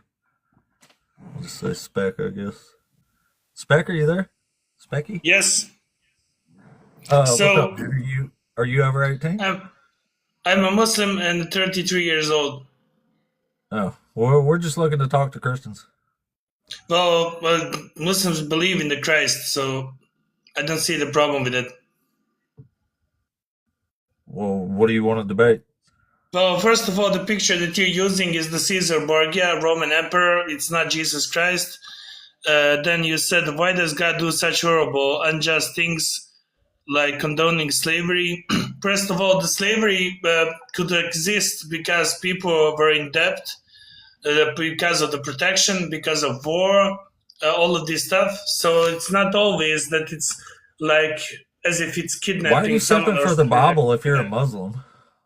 Well, I had to explain, first of all, what kind of slaveries exist. It's not always like... Chattel slavery.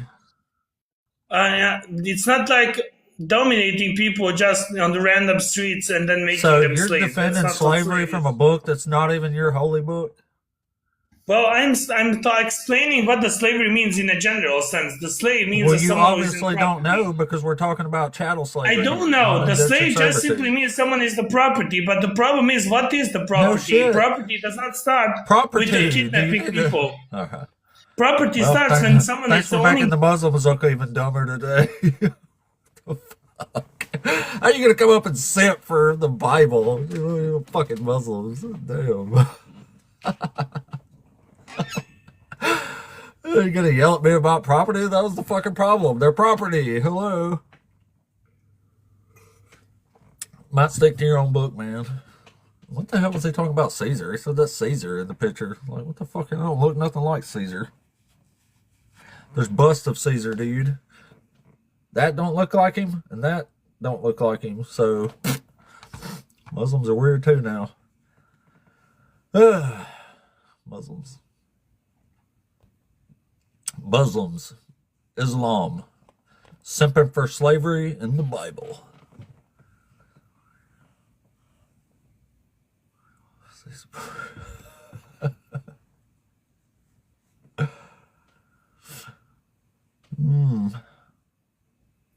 Well, Muhammad was definitely a real person. A lot realer than Jesus, anyway. There's way more historical evidence for Muhammad than there was Jesus.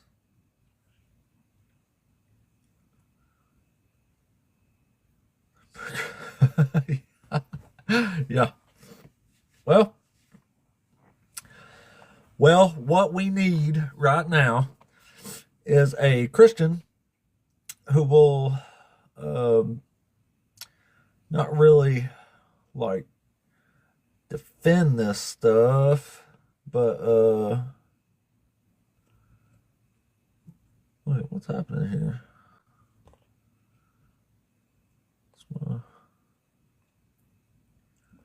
It was weird. Sorry, my guest thing was being really weird for a second. It was being weird yesterday too. What in the world? Anyway, well, y'all heard it here. Even the Muslims are coming out to defend this nonsense. What a strange world we live in. Not only do Christians come up here and like I'm bringing you back up here, dude. Like, what the fuck? Well, Christians ain't the only one that come up here and defend slavery. Apparently Muslims do too. Even though it's a different holy book. How strange. The world just gets stranger and stranger, even when you think you know what strange is. These religious folks just come and make it that much stranger. It's really weird. Anyway, we would love to hear from a Christian that don't think it's okay to own people as property and command rape and G-side. That would be wonderful. Like, you ain't even got to make a good argument. Just come up and tell us you're not okay with this shit. That'll be great. I think that'll redeem Christians a lot today because, man, it's been fucked up. Let me tell you. This has been a crazy, crazy day. It's hard to listen to this shit. You know how blatant people are. Maybe it's the MAGA movement these days or something. I don't know, man. Like, people sure are emboldened with the bullshit they say. Like, I feel like not too long ago, people might have thought this stuff, but they certainly didn't come say it in public. Now they just jump right the fuck out here. I'm like, yeah, we love slavery. We think it's great to sell your daughter into slavery. Oh, people. People crazy, y'all. But we have to share the earth with them. We have to share this country with them. So I guess we could just bring them up here and show all the normal people how crazy the Christians are. I don't know. That's the only thing I'm... yeah, exactly, Queen. Exactly, Queen Laquifa. Oh, boy, oh, boy. Oh, here's Richie back.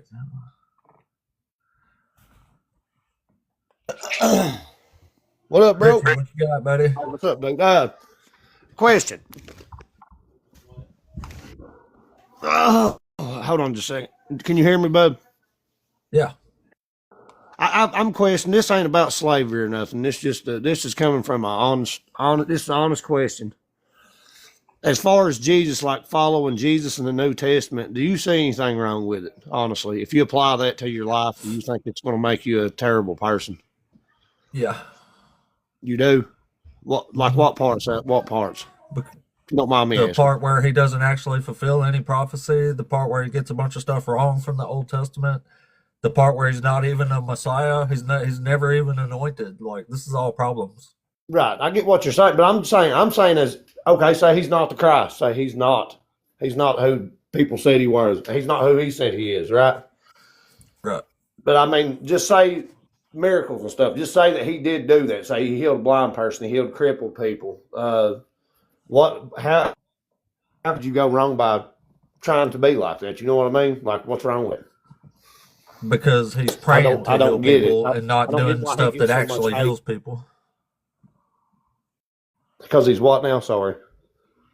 Because he's praying to heal people and not actually, like, studying medicine, which is what actually heals people. Praying doesn't do shit. If I'm in a car wreck and I'm bleeding out with moments to live, I don't want a bunch of people around me praying. I want somebody actually doing something. Right. Like, Jesus thought leprosy was like demon possession and shit. It just makes people crazy. It don't help anything. Right. I mean, that's so long ago too, bro. We've advanced so much since then. I mean, we don't even think like we thought 2,000 to 4,000 years ago. I think that's what the whole deal is. With what'd you say? You're right. I just think that if anybody does, then they're crazy because. And I mean, I consider myself a Christian, but if anybody looks at slavery like it's ever good or necessary, then in 2026 that doesn't make any sense because it's never good. The transatlantic slave movement wasn't good. The Barbary slave trade wasn't good. No, it's never been good. If even the Jews were in Egypt, which they've never found proof of that, But even if that did happen, but why do you worship a God that's okay but with it? But since then? the beginning, I mean, it's hard to defend. That's the part that I can't. I have trouble. I'm not versed enough to defend that. You know what I mean? I guess I kind of in my blindness. That's what baffles me. I don't understand why people know this is evil but worship a God that allows this evil. Right, I get what you're saying, but here's the truth, bro. We all pick and choose. I mean, we all turn a blind eye to shit, and everybody does it in all walks of life. Not everybody. I don't know one person that calls out every little thing about every little thing. We all turn a blind eye to stuff, and I do pick and choose, and I know that that's not being 100% real about it. I understand that. I just kind of look at it like it was so long ago that they lived in a theocracy.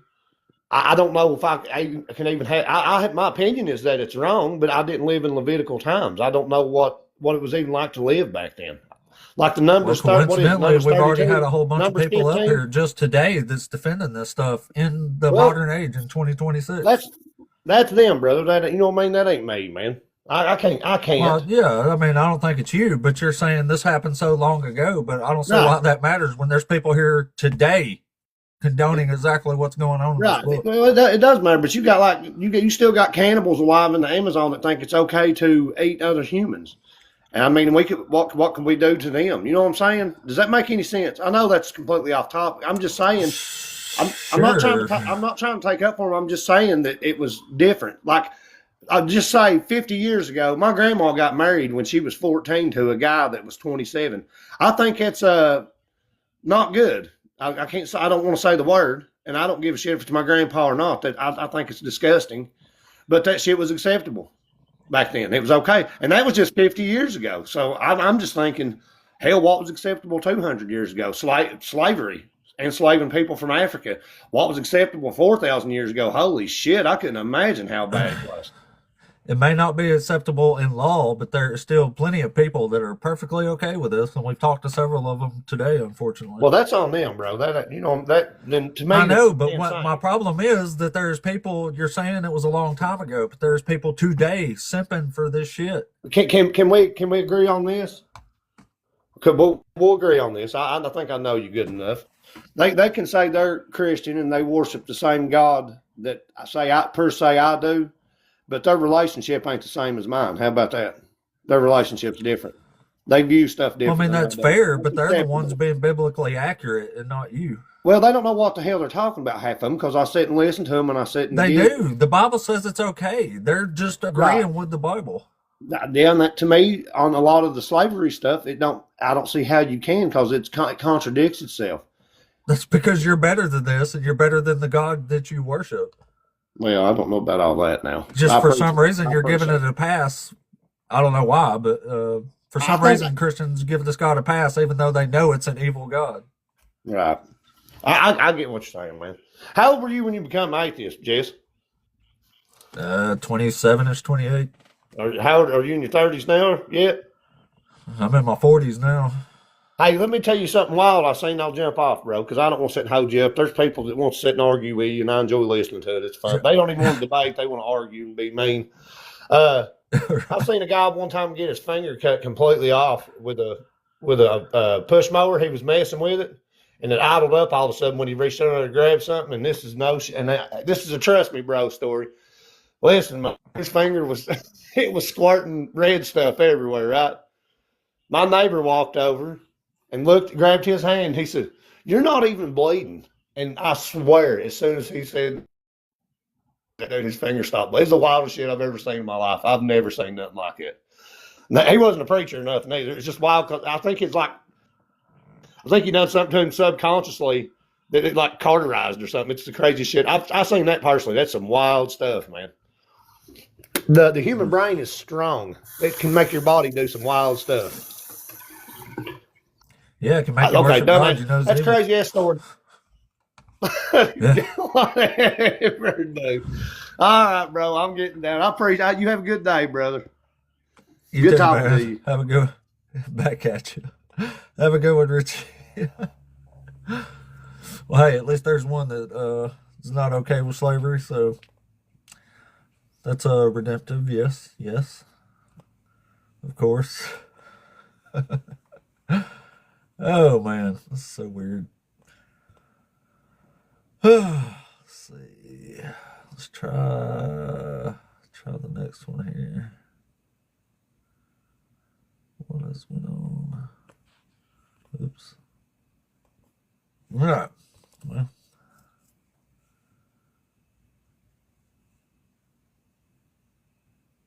Well, I guess we didn't have another one. Thought we did, but we didn't.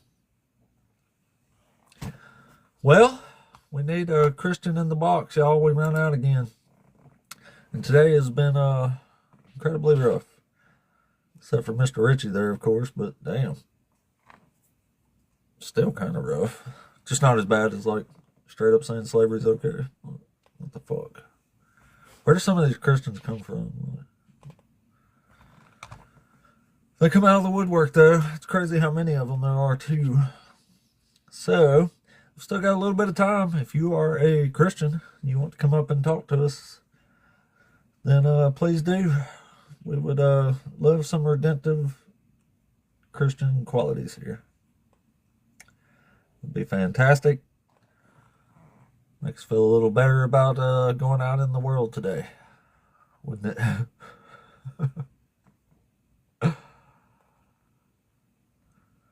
Oh boy, oh boy.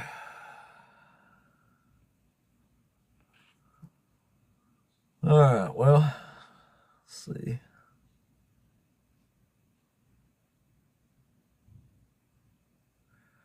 Been to heaven 8 times. Who's been to heaven 8 times? I'm against Christianity, not Christians. Although some of the Christians we talked to today have made me want to change my mind on that.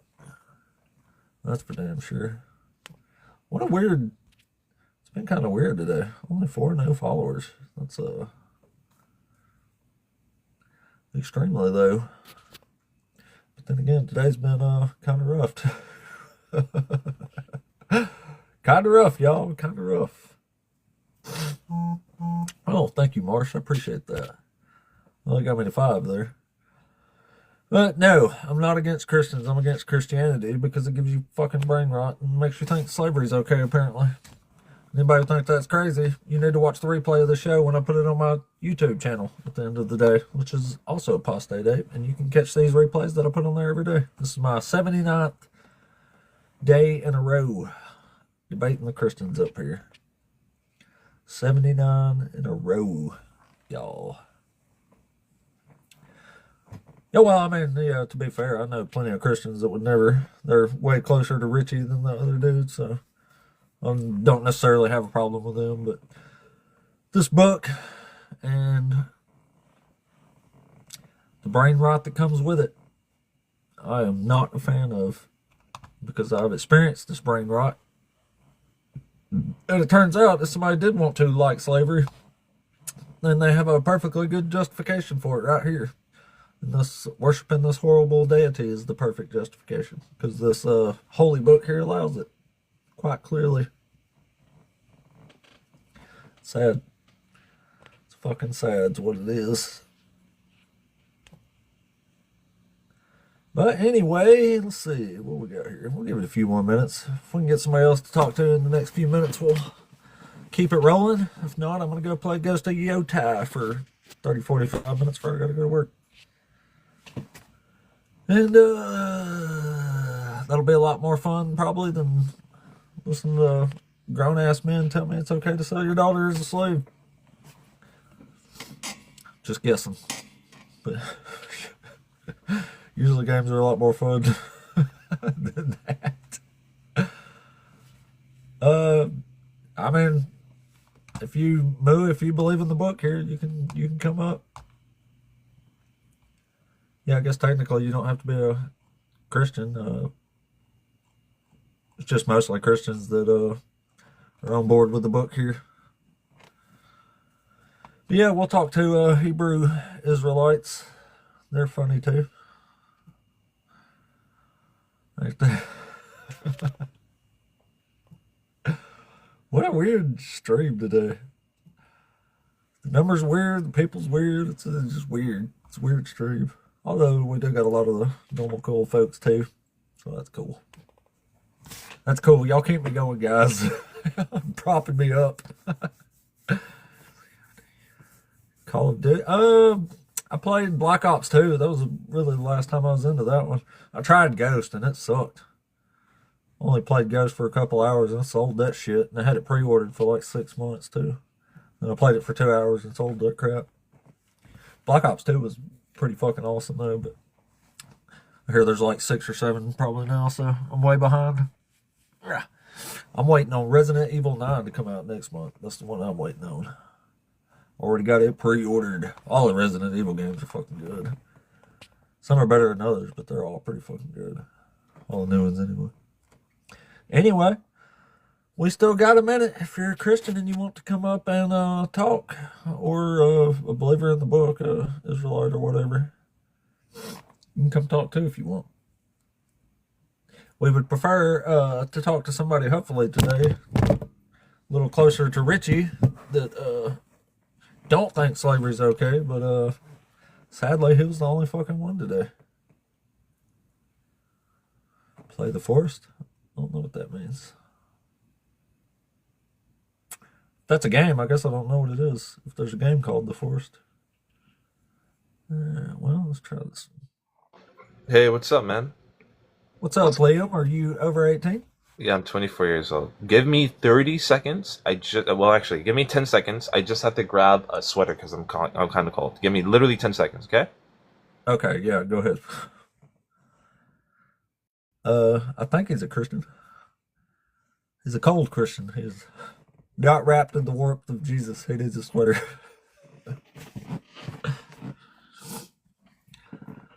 Okay, I'm back. Sorry. Cool, man. And you're a Christian? Yeah, of course. The Lord loves us, me and you. Awesome. So, which one of these topics you want to talk to us about? I guess Jesus fulfilling prophecy would be something pretty good. Or, well, actually, you Really choose. good one. You choose. The condoning of slavery. You don't disagree with that, do you? I kind of The do. slavery part? Yeah, I kind of do. If you look at it in context, I hear a lot of people say that they used to be like Catholic growing up or whatever, and then like they don't even know what book it was in, except for when they read the book, the verses off of like Google or Reddit. So, Well, here, I'll read it for you. yeah, sure. It's Leviticus chapter 25. It says, "As for the male and female slaves whom you may have, it is from the nations around you that you may acquire male and female slaves. You may also acquire them from among the aliens residing with you and from their families who are with you, who have been born in your land. They may be your property. You may keep them as a possession for your children after you, for them to inherit as property.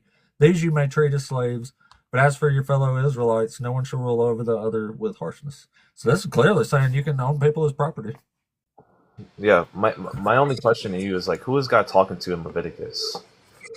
First question, not my only question. He's talking to the Israelites. And where did the Israelites just come out of? Slavery. Yeah, they were just in slavery for over 400 years. Torturous slavery where they were being So beaten since up. they were slaves, it's okay for them to own slaves. No, but what have they known for over generations after generations for over 400 years? What's the only thing they've known?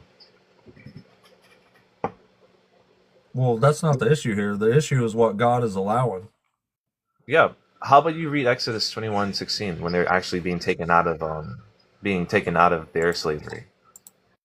Exodus 21 says you can sell your daughter as a slave and she shall not go out as the male slaves do. But what does Exodus 21:16 say when we're talking about slavery? It says whoever kidnaps a person, whether the person has been sold or is still held in possession, shall be put to unalignment. Yeah, and then also through Yeah, that's saying you can't kidnap a person. That's not saying you can't purchase a slave. And what's the next verse? Yeah, so you can't kidnap a person. You were just reading a verse and you were trying to make it sound like you Yeah, can just go purchasing someone or winning them in a war is not kidnapping them. That's why I love the context, and we're gonna move on to what happens after you purchase a slave also. But like if you read the Okay, next well, what verse, about if you like the context so much? Why does Exodus 21:7 say, "When a man sells his daughter as a slave, she shall not go out as the male slaves do"? I don't know, but what I do know is slavery in general in the Bible. That's the point that we're focusing on. Yeah, this says you can own people as property as long as you acquire them from the nations that are around you, we're or the gonna foreigners who move reside on among to. you. Sorry, let me interrupt you. Can you say that one more time for me? Yeah, this is saying you can own people as property as long as you get them from the nations that are around you or the foreigners who reside among you. Awesome. And then we're gonna move on to Jubilee right after this. Awesome? Is that awesome? we're gonna move on to Jubilee after this, but could you read verse? Well, you said that's 27? awesome after I just told you can own people as No, property. awesome that you read the verse, but we're gonna move on to Jubilee, right? And what that means for people, because that's also context, you know. That means male Israelites have to be released in 50 years. Not 50 years, 7 years. That's not the year. Jubilee happens every 50 years. Okay, I'm pretty sure. Well, maybe I'm wrong about that, but I know Jubilee is a thing. Can you read the next verse? Yeah, That's how. yeah. So it's saying if someone sells you themselves as a slave and they are a male Hebrew Israelite, then you have to let them go after 6 years unless you can trick them into staying for life. Could you just read the next verse, 27? 27 what? Exodus 21, 26, and 27. Yeah. 26 and 27. When a slave owner strikes the eye of a male or female slave, destroying it, the owner shall let the slave go, a free person, to compensate for the eye. If the owner knocks out a tooth of a male or female slave, the slave shall be let go, a free person, to compensate for the tooth. Yeah, so you not only can't kidnap people, but you also can't treat them like disposable objects, right? So that's why there's also when you own a slave, it says when a slave owner strikes a slave. This doesn't say you can't own slaves. Yeah, but you're saying condoning slavery, right? And now the thing is, not only am I trying to build context, does that say don't own slaves, or does it say not to knock out their eye? I'm trying to, right? Because also we're not even reading this Hebrew. We're probably reading like a translation like the King James or the NIV, something like that, right? But can you read Hebrew? Yeah, I can read some Hebrew. But we're trying to do I'm trying to not only build context, but also make a distinction between chattel slavery and the slavery that happens in the Bible. You know, chattel slavery will be happening to the Egyptians. God would be. What is chattel slavery? Chattel slavery is what happened to the African Americans. You have no rights. You're complete property. Nothing. You literally have no say. They can just murder you if you want. I mean, sorry. That means you can own people as property, right? That's what chattel slavery is. It means you have no rights as a human being. That's what it means as well. That's what chattel slavery. Chattel is movable property. Yeah, I'll just Google it real quick because I'm pretty sure I know the definition. Okay. Yeah, do that. It's a brutal system where enslaved people are legally defined as personal property, chattel. Oh, wow, that's just what I said. They have no rights. That's what I was saying, yeah. That's what I said. I said chattel slavery is owning people as property. You said I don't think that's what it is. You said 1/5. 1/5 of the definition that it just gave me. I gave owning you the people as property. That's what chattel is. It's movable property, and that is definitely what's allowed in the book here. Sure. But on top of that, it also means that you have no rights. It means that you have literally nothing to say, and people can do whatever they want to you as well. Correct? Can we agree on that? Awesome. So we're starting to see how chattel slavery is not exactly what was happening in the Old Testament. That's amazing. And it says you may keep them as a possession for your children after you, for them to inherit as property. And in Deuteronomy 23:15-16, right? And it's clearly calling people property here, which is the definition of chattel slavery. Which is 1/5 of the definition. You're literally taking things out of context, even with the definition. You're literally trying to make it okay by using part of a definition and not a whole one. But this one's clearly saying you can own people as property for life that you can pass on to your children. Do those people have rights? Do those people have rights? No. So we didn't just read that they have rights, that you can't do things that you No, do it to says them. if you take their eye, then you have to let them go. But all you have to do is not take their eye. You can still beat them as long as they don't die within a couple of days. No, it literally is giving you different So examples. do you think it's okay to own people as property as long as you can't punch them in the eye? I can't get a sentence out, sir. Because you're pissing me off, man. I'm not pissing you off. You're pissing yourself off because You all are I'm doing is pissing me reading the off. verses and giving you definitions from Webster's or You're Merriam. bullshitting your way through this like everybody I'm else not BSing before you anything. has. You just So have- are you okay with owning people as property prejudiced. as long as you can't punch them in the eye? That's not what it's saying. Why are you making up Is red that herrings what you're and trying to saying? make false dichotomies? I'm not. You That's what we literally just are. You're read. being dishonest. You're not only lying about Merriam-Webster's definition. You told me to read verse You lied 26 of about the Exodus definition, 21. sir. That's where it says if you punch them in the eye and you destroy their Pardon eye, me, you have sir. to let them go, Pardon me, right? sir, but you're literally lying about what the verse says, and you're trying to make a false dichotomy. All right, well, let's go You're back lying. and read it then. I Yes, guess I'll thank just you. read it Let's again. read it one more time. It says, Thank when you. a slave owner strikes the eye of a male or female slave, destroying it, the owner shall let the slave go, free person to compensate for the eye. That's exactly reading. what I just Keep fucking reading. No. said, Don't so- stop there. You didn't stop there earlier. Keep reading. You didn't stop there earlier.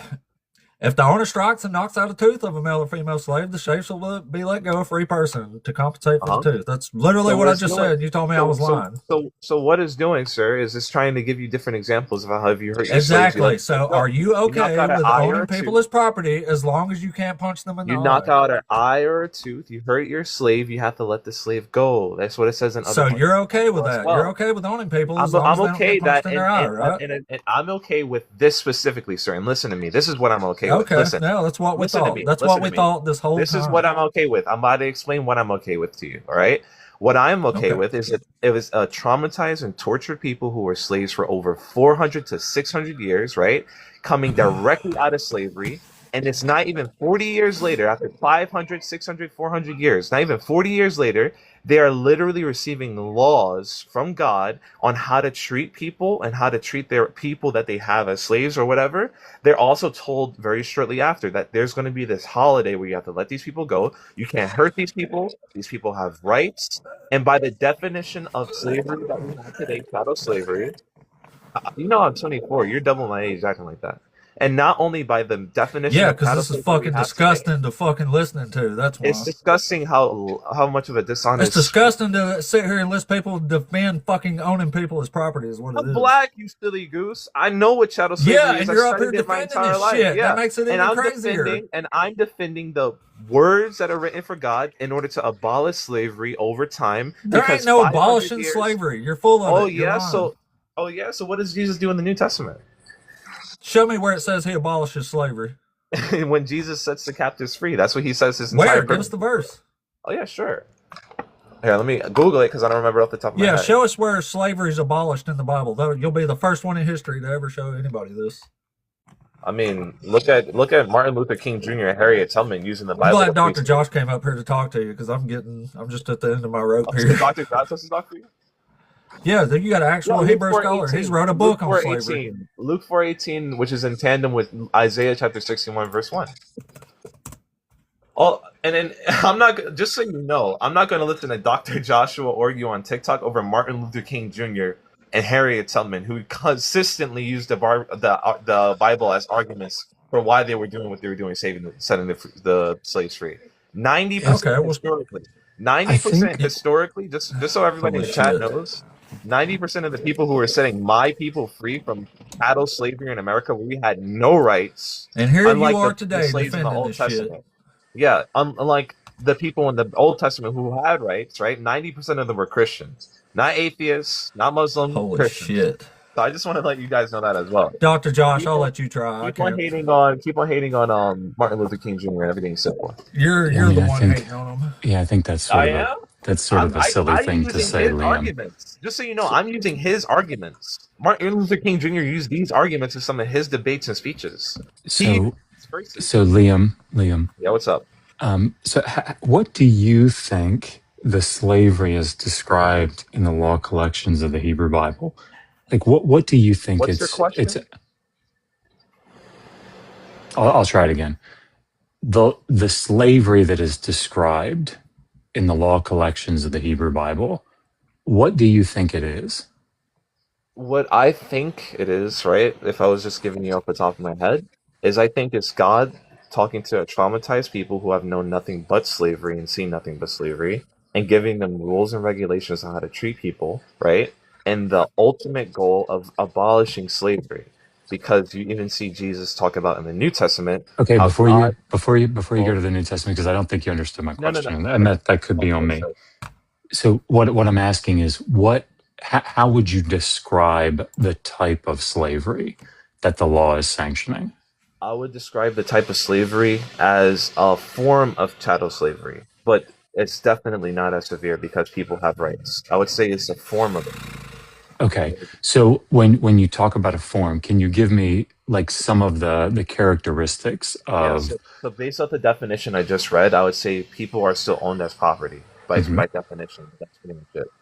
Okay, so like when you look at passages like Leviticus 25, 44 to 46, and Exodus 21, 2 to 6, these are describing situations in which people are owned as inheritable property. They can be passed down as inheritance. Their children are born as slaves. This is this is what you understand it to be.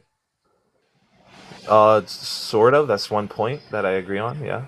Okay, so like definitionally, from like an academic standpoint, that is what chattel slavery is, right? It's owning somebody as That's only property. part of the definition that I just read from Oxford and Merriam-Webster. That's one Here part we of the go definition, again. which is owning a person as property. Because once again, you got to remember, people are acquired by kidnapping or by birth, right? So the birth part can check out sometimes. You have no rights. You have no right to leave. No legal protection from abuse. Your status is race-based or permanent, and masters have like near absolute power. Okay, I just if deliver that's Liam, if that's the case, and the thing that I'm getting ready to say, you're obviously going to disagree with.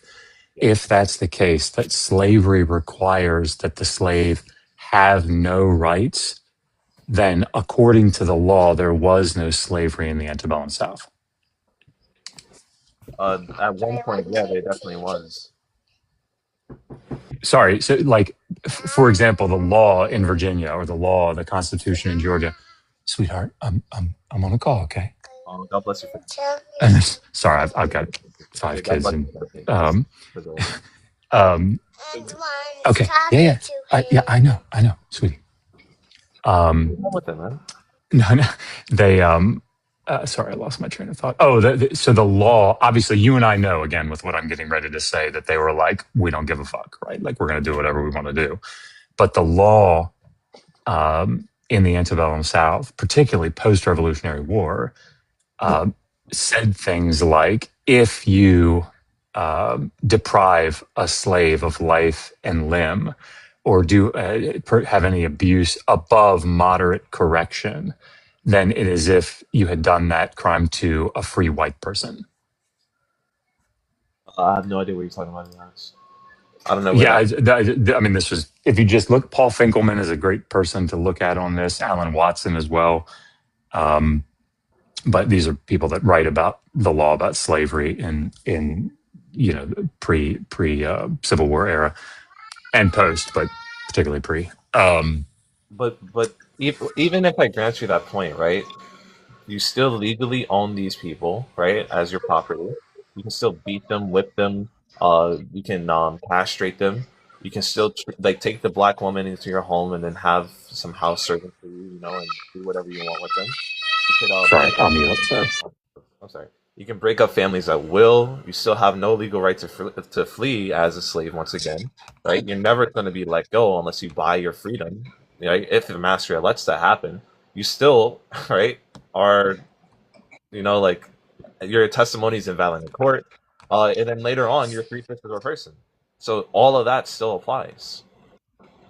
They don't grant personhood; they just regulate how violently a person can be treated. So I think one of the things, I caught, I think 85% of what you said because I had a screaming 4-year-old. So I'm so sorry. But I think one of the things that we need to make sure that we do in these conversations, and this is both sides of this, is to make sure that when we're comparing data sets, that, sweetheart, she's at the store. Okay. I love you. I can't help you right now. 5 minutes. 5 minutes. Okay. All right. 6 minutes. Fine. Christian, I don't think you get it. I think you just want to hear an echo chamber, Christian. Sorry, I was responding to a chat. Oh, no. So I hear you. So I think is like, we have to be, I think, again, everybody has to be careful that when we say things like when Frank Turek, if you're familiar with who Frank Turek is, or Paul Copan, like when they say things like, it's nothing like slavery in the antebellum South, or it's not the slavery in the antebellum South, right? In a sense, that's true, right? That there is no such thing as race in the ancient world. That's not a concept that hasn't been invented yet. What? Sorry? Are you serious? Yeah. I mean, racism, Maybe I'm wrong, but that seems like God was literally talking about the Israeli people. Race. That's ethnicity, not race. But it's okay. I mean, it's like, those are probably finer points that don't matter. But I was just trying to bring one up. But the point is that what we don't want to do is say, okay, it's nothing. If it's not like antebellum slavery in this respect, then we can completely disconnect it from antebellum slavery. In the same way, we don't want to say, from like the atheist skeptic standpoint, like we don't want to say, well, look, here are these similarities or these connections between antebellum slavery and the laws in the Hebrew Bible. Therefore, we can import, all the things that happen in the antebellum South to the things that are described in the Hebrew Bible. Like that's not rigorous in either case. So I think it's true. Given the data that we have to work with, which essentially in the Hebrew Bible is for the most part just the law collections, it's very difficult to make any kind of determination about, the specificity with which there would be overlap between these two data sets. But what I will say is that some of the more atrocious parts, and what I would say the parts of the law that led to the atrocities that happened to people of color in the antebellum South, there is quite a bit of overlap. And and I'll shut up and let you go. Sorry. Yeah. Sorry. Many, and I heard what you were saying, and I agree with you 100% that abolitionists and civil rights leaders were utilizing the biblical texts. No question about it.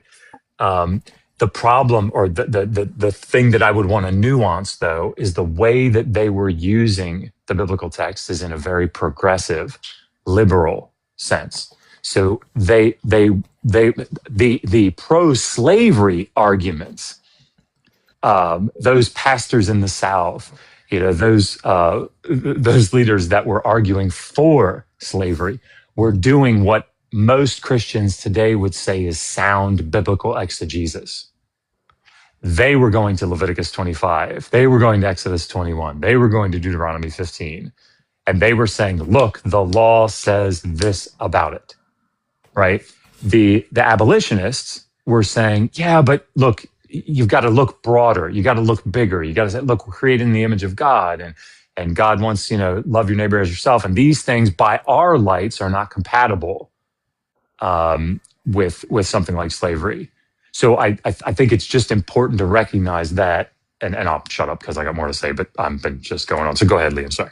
Yeah. So I think we're kind of drifting, like we're having a little bit of a category drift, right? What we were talking about earlier is like the definition of title slavery and this Christianity, like directly, like you said, yeah, isn't the same as antebellum slavery, but we shouldn't disconnect the two, right? And you were also saying there's similarities, so we shouldn't downplay them, right?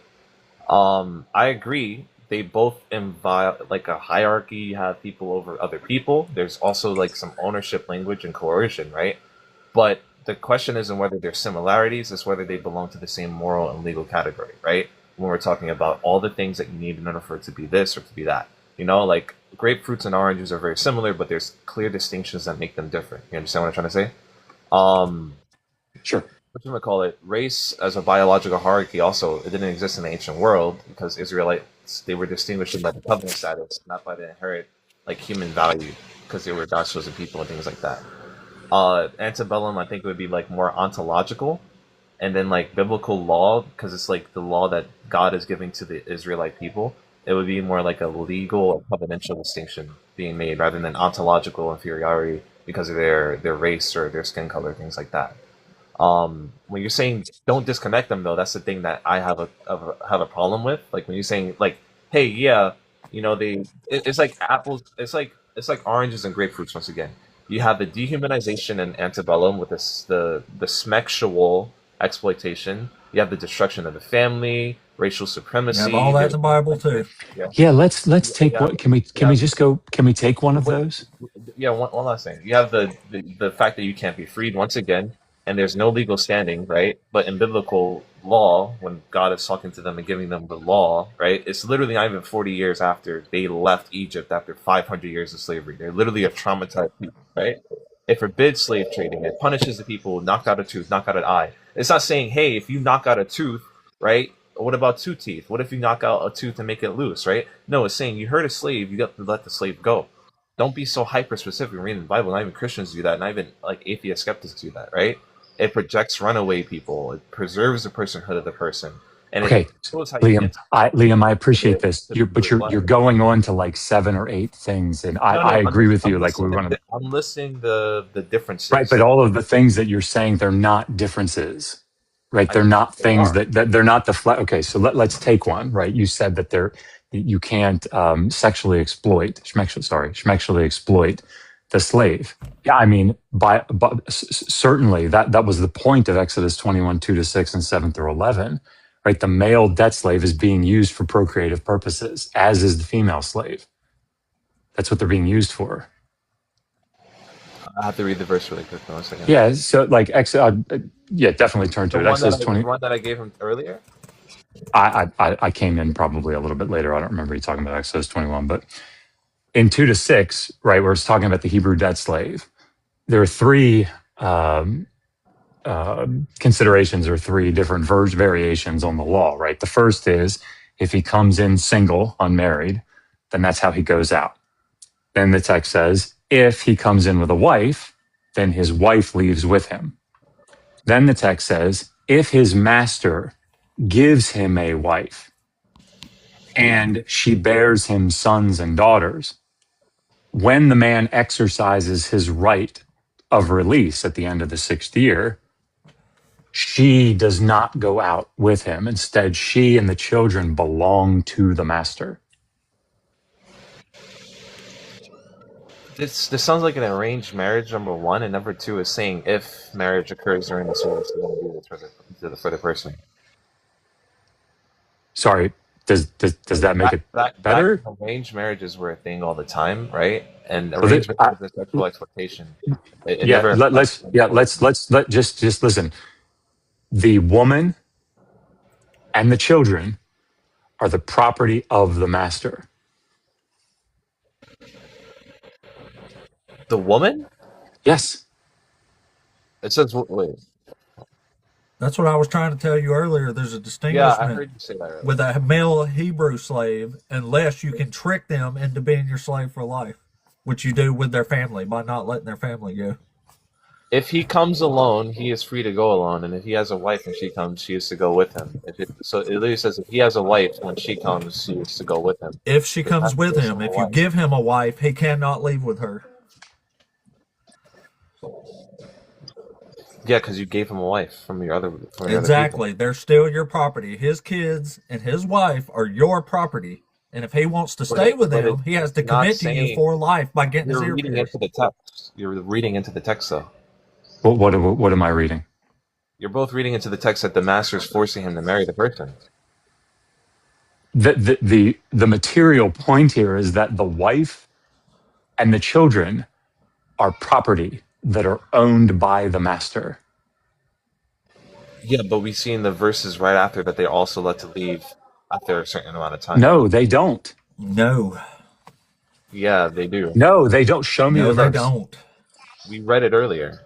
No, show me the verse where they get to go. If you read it earlier, it should be easy. The slaves of the Hebrew people get to go later on. Yeah, show me that. Things like that. We just read it earlier. No, if you did, Liam, then read it to me now. Wait, no, that was the beating one. Which one was that? I'll just Google it again.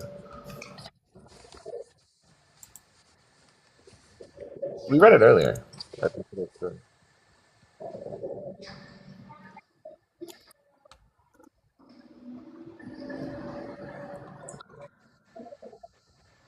Oh yeah, it is in Exodus 21. Yeah, we know. 1 second.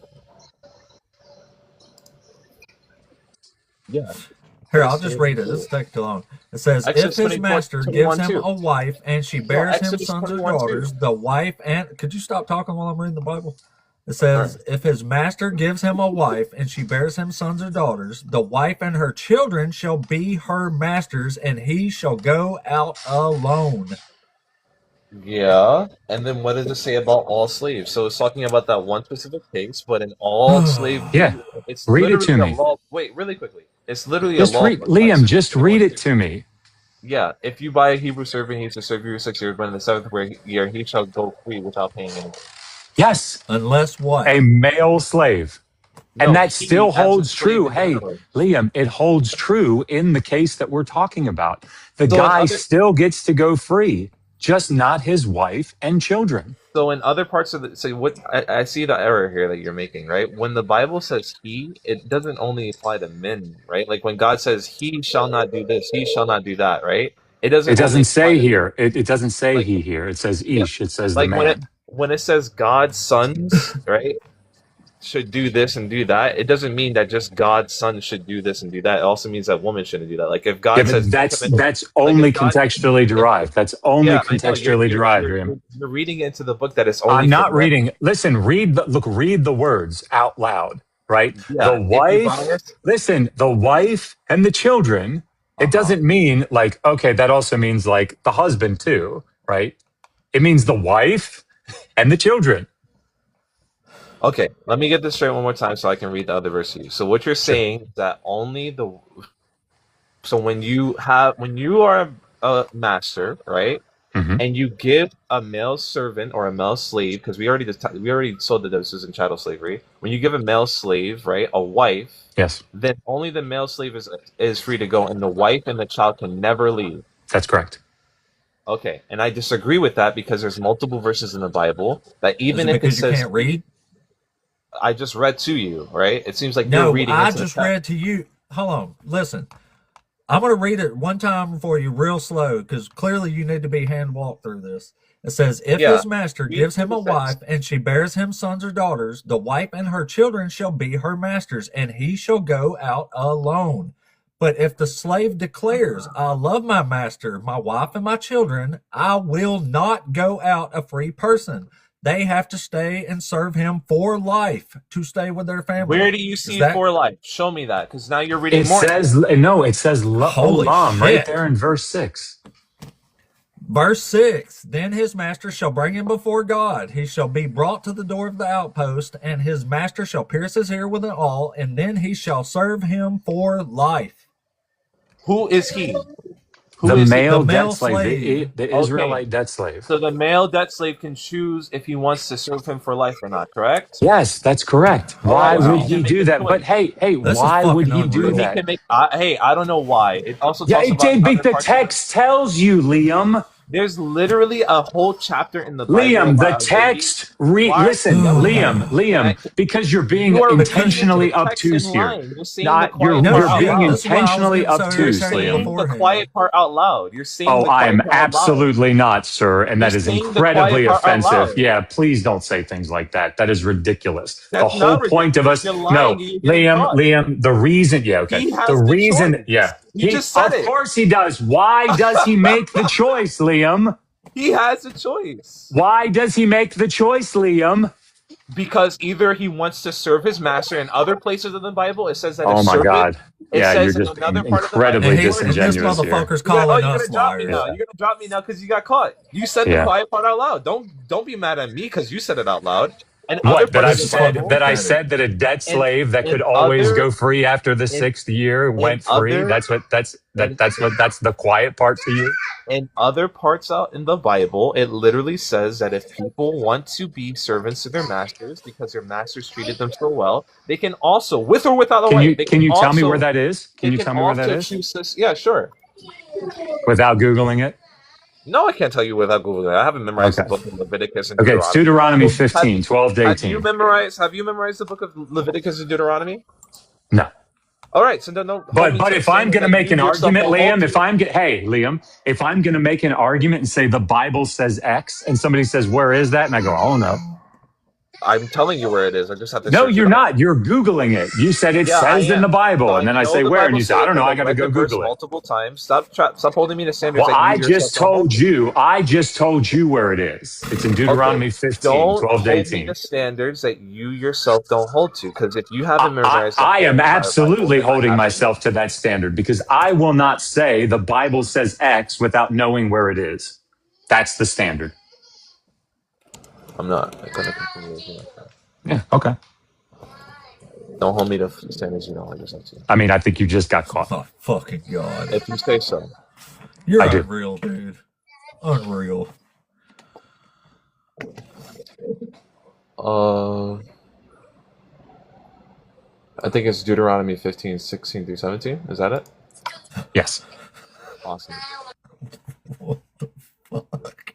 The place that I told you it was. Yes, that's where it is. Oh my god.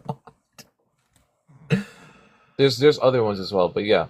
But if a servant says to you, I do not want to leave you because he loves you and your family and is well off with you, then take an awl and push it through his earlobes or give him a piercing in his ear into the door, and he will become your servant for life. Do the same for your female servant. Oh, for life. Wow. Yeah. Okay, so how does that So help the you? servant chooses. Well, like, why is it that you guys are so disingenuous that every single time that it says that the slave can choose to do what he wants to do, you completely ignore We're that? not talking about the male debt slave. That's the It whole just point said that you're male and missing, Liam. female. That It just we're said male not and female. talking, but Wow. Liam, we're not talking about the male. Oh my Oh God. my god. Oh, we're not talking about the male debt slave. We're talking about his wife and children in Exodus 21, 2-6. And what Try is to the track. law? What is the law for all slaves in Israel? It depends on where you look. What is the law for all slaves in Israel when it comes to them being set free? It depends on where you look. It depends on where you look, right? Yes. Oh my Exodus god. 21 So is different from. Sweetheart, I love you. Please stop yelling at me. I will open this. So if you look in Exodus 21, it's different from. Why would you ask me to open if you could? okay. So what it means is that the male debt term ends in Exodus 21. The wife and children remain economically tied to the household, right? So they're tied to that person because they Did you don't. just AI something, Liam? Is that what you're doing? No, I'm looking at the verse. I searched it up, right? And it said that Right. And did it give you like an AI overview and that's what you're reading me? well, earlier I was arguing the same point. Oh The my AI God. So overview is just, so different from what just I say said. yes. That's what I'm doing. I Googled it. It gave me an AI overview and that's what I'm reading you. No, I made the same argument earlier. The So AI are you or are you overview. not reading me an AI overview? I am now reading an AI overview after Oh making the God. same argument over 10 minutes ago. Okay.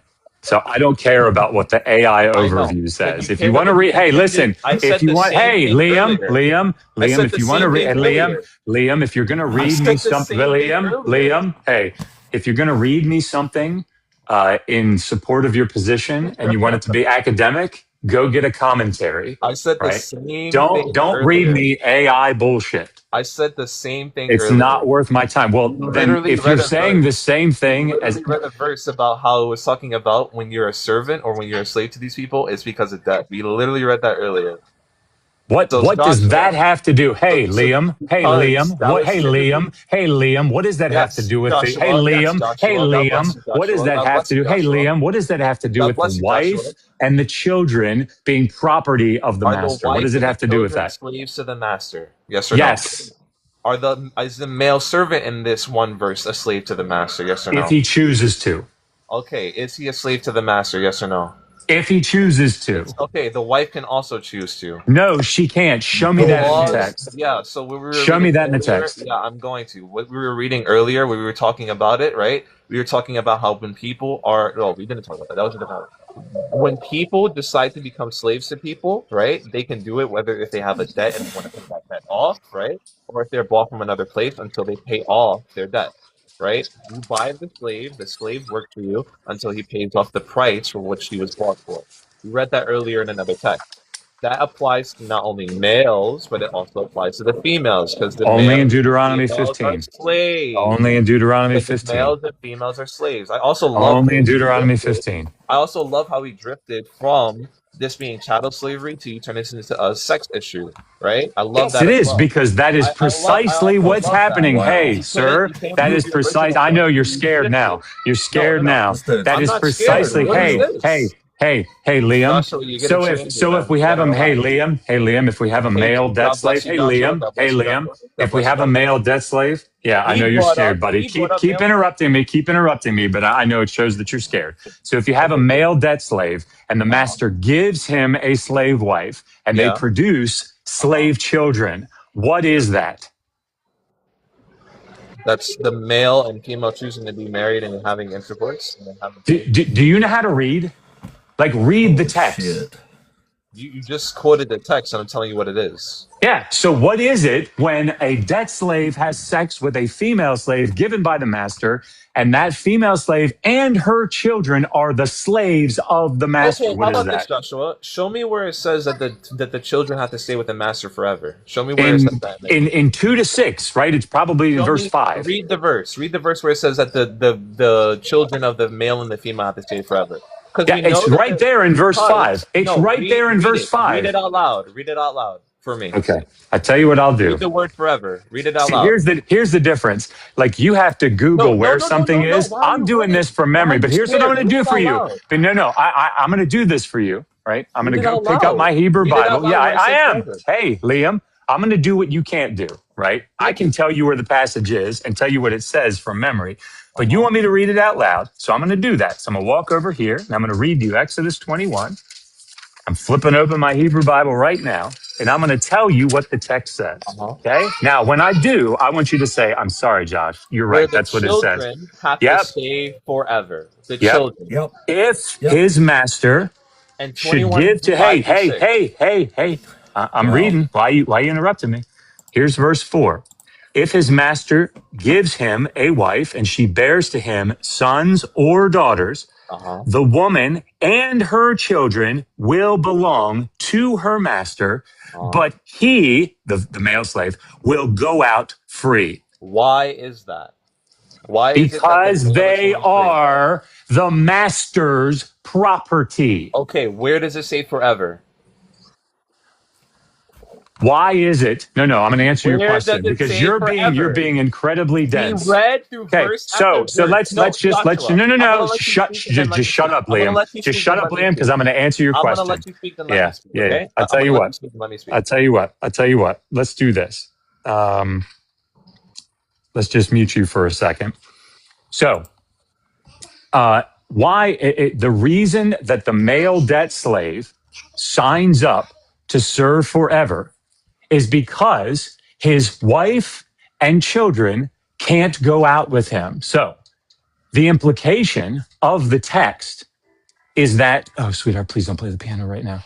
It's a different text, by the way.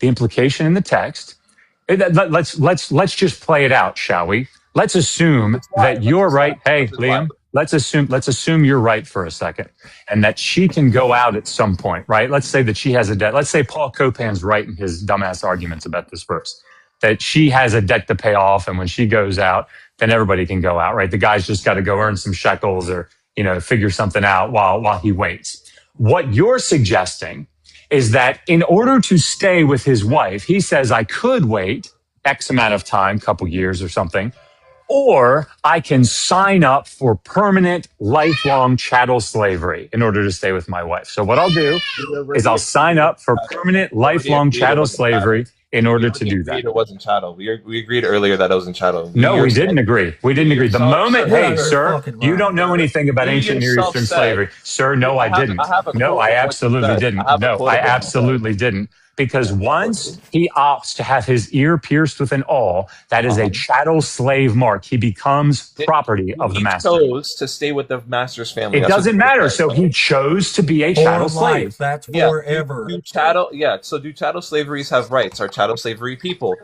Can you abuse a chattel slave and get away with it?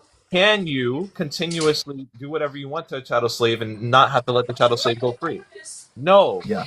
Those laws, sir, still apply. Stop being No, disingenuous. no, they You're being absolutely don't. disingenuous. Because Joshua, you're not winning the debate. You're winning the performance with your little Yeah, buddy here doing this role. that's right. With my little buddy. You're So winning. This is Yeah, your fucking little so buddy let here. me unreal. Watch The let me this. tell cognitive you. dissonance A here is performance. off A the charts. performance is you're winning the chat with the.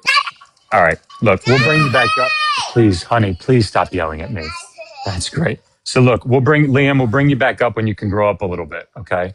Sorry, Ape. I probably shouldn't have made that decision.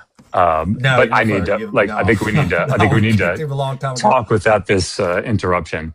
So Yeah, I the agree. point here in the text is that because the wife and the children are the property of the master, they do not go out free, that a male Israelite debt slave, here specifically referred to as a male Hebrew debt slave, can sign up for permanent chattel slavery. Now, when Liam wants to say things like, oh, well, if it's chattel, then it has to have all these other characteristics, right? That is not an academic position, right? Chattel slavery requires that someone be the property. There be no requirement for release or manumission. It doesn't mean that the master can't release him should he so choose. But it means that there is no debt. There is no contingent thing upon which, there is no thing upon which the slavery is contingent. He is allowed to keep him permanently, right? And this is the reason that the male debt slave says, I will sign up for this permanent slavery where I'm owned as property. Now, here, and I'll stop. Here in this context, like I would say that there probably is implicit special privilege given to an Israelite debt slave or an Israelite that signs up for chattel slavery, because under most circumstances or under normal circumstances in the ancient Near East, there is no requirement that someone couldn't be sold away, right? Like that's what you see in passages like Deuteronomy 21, 10 to 14, 10 to 15, I think it's 15, where it says you can't trade with this female slave that you have made a wife, and you can't sell her. So like there's a reason that the text has to say that, because that would have been the norm. So I think here in 21, 2 to 6, if that male debt slave signs up for lifelong chattel slavery, implicit in the law is that the master wouldn't be able to then, 2-3 years, whatever, later say, okay, I'm going to sell you, male debt slave, away from your wife and children to somebody else. So I do think that protection is probably implicit in the law. But that's not unique to the Hebrew Bible either. You have that sort of thing, at least in some places in ancient Near Eastern law in general. So, so I don't remember all the other points that were made, but yeah, sorry. Anyway. Well, originally when you came up, I was getting really irritated with him because I kept asking him, I was saying, so you're okay with chattel slavery, owning people, as long as you can't punch them in the eye, right? And he wouldn't, that's what he wouldn't answer. And that's when you came up. That's what I was about to drop until you came up.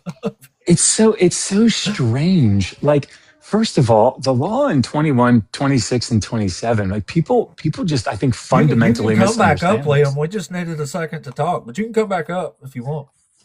I feel like it's just fundamentally misunderstanding what the law is doing. It's not the flex that people think it is when they're trying to make an argument to say that this is like okay slavery or something. Like, it's fucked up. So when the text says, if you damage or if you put out whatever, however one wants to translate that, an eye or knocking out a tooth, that he has to be released. This is coming directly on the heels of the law about two men that unintentionally, while during a fight, a struggle with one another, hit a pregnant woman, right? And the miscarriage ensues, or a miscarriage ensues, and the text says if there's no further damage, then there's a fine set by the husband. But if there is further harm, then you give eye for eye, tooth for tooth. One of the statements there about lex talionis.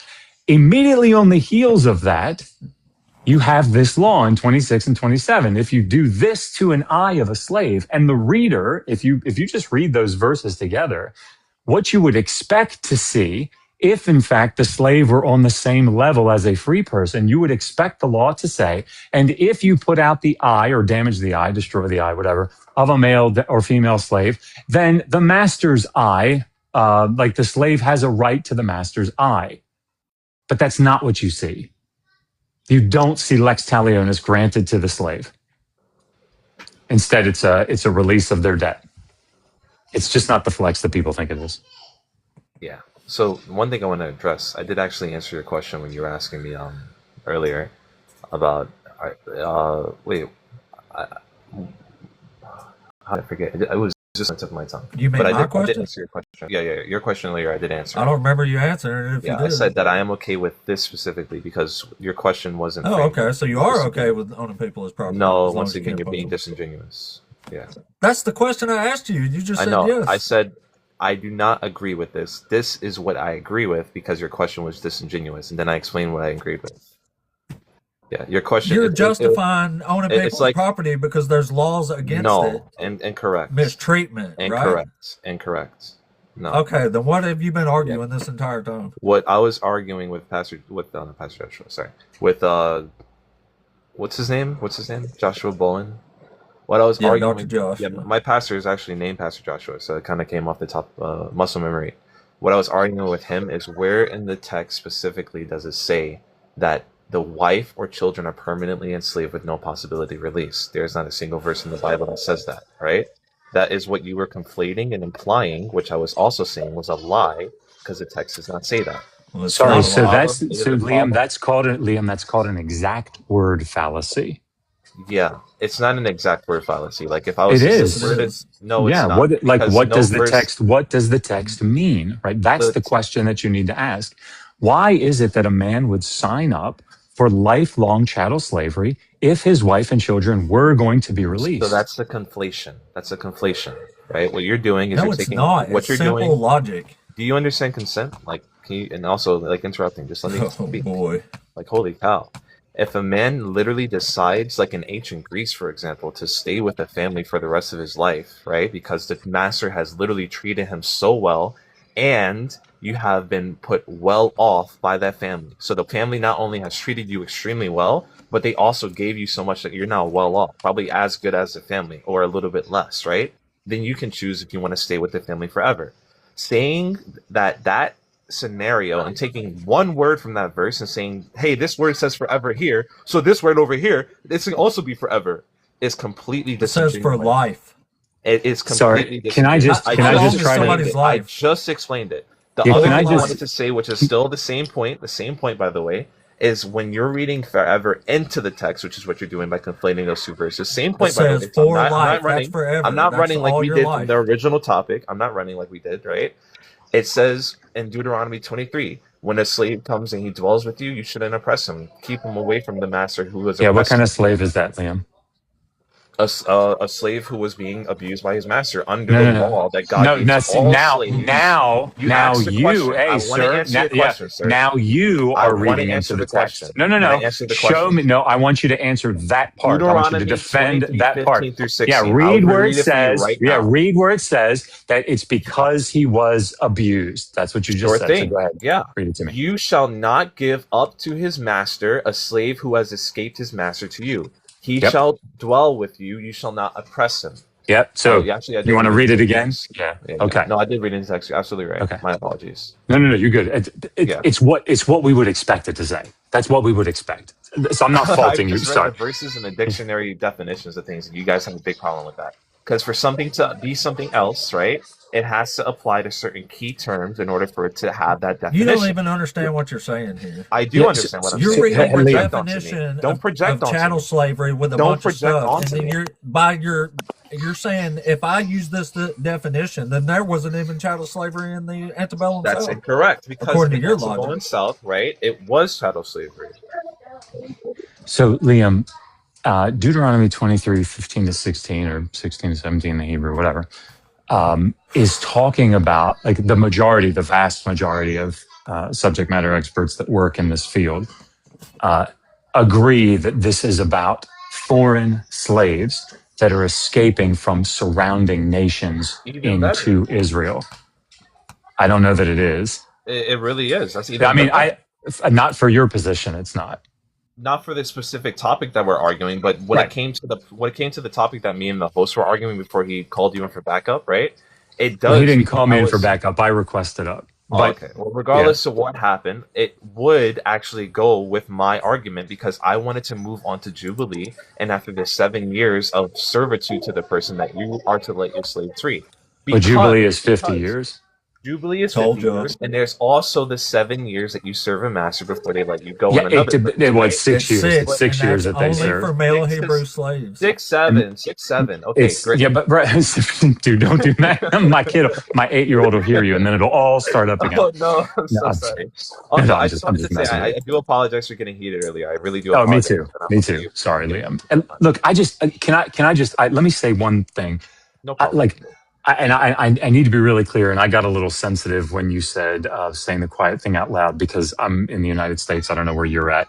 But like the whole point of me coming out here, and I know the whole point of Abe coming out here is because, and I've been saying this for years, I'm terrified that people in the United States are going to bring shit like this back.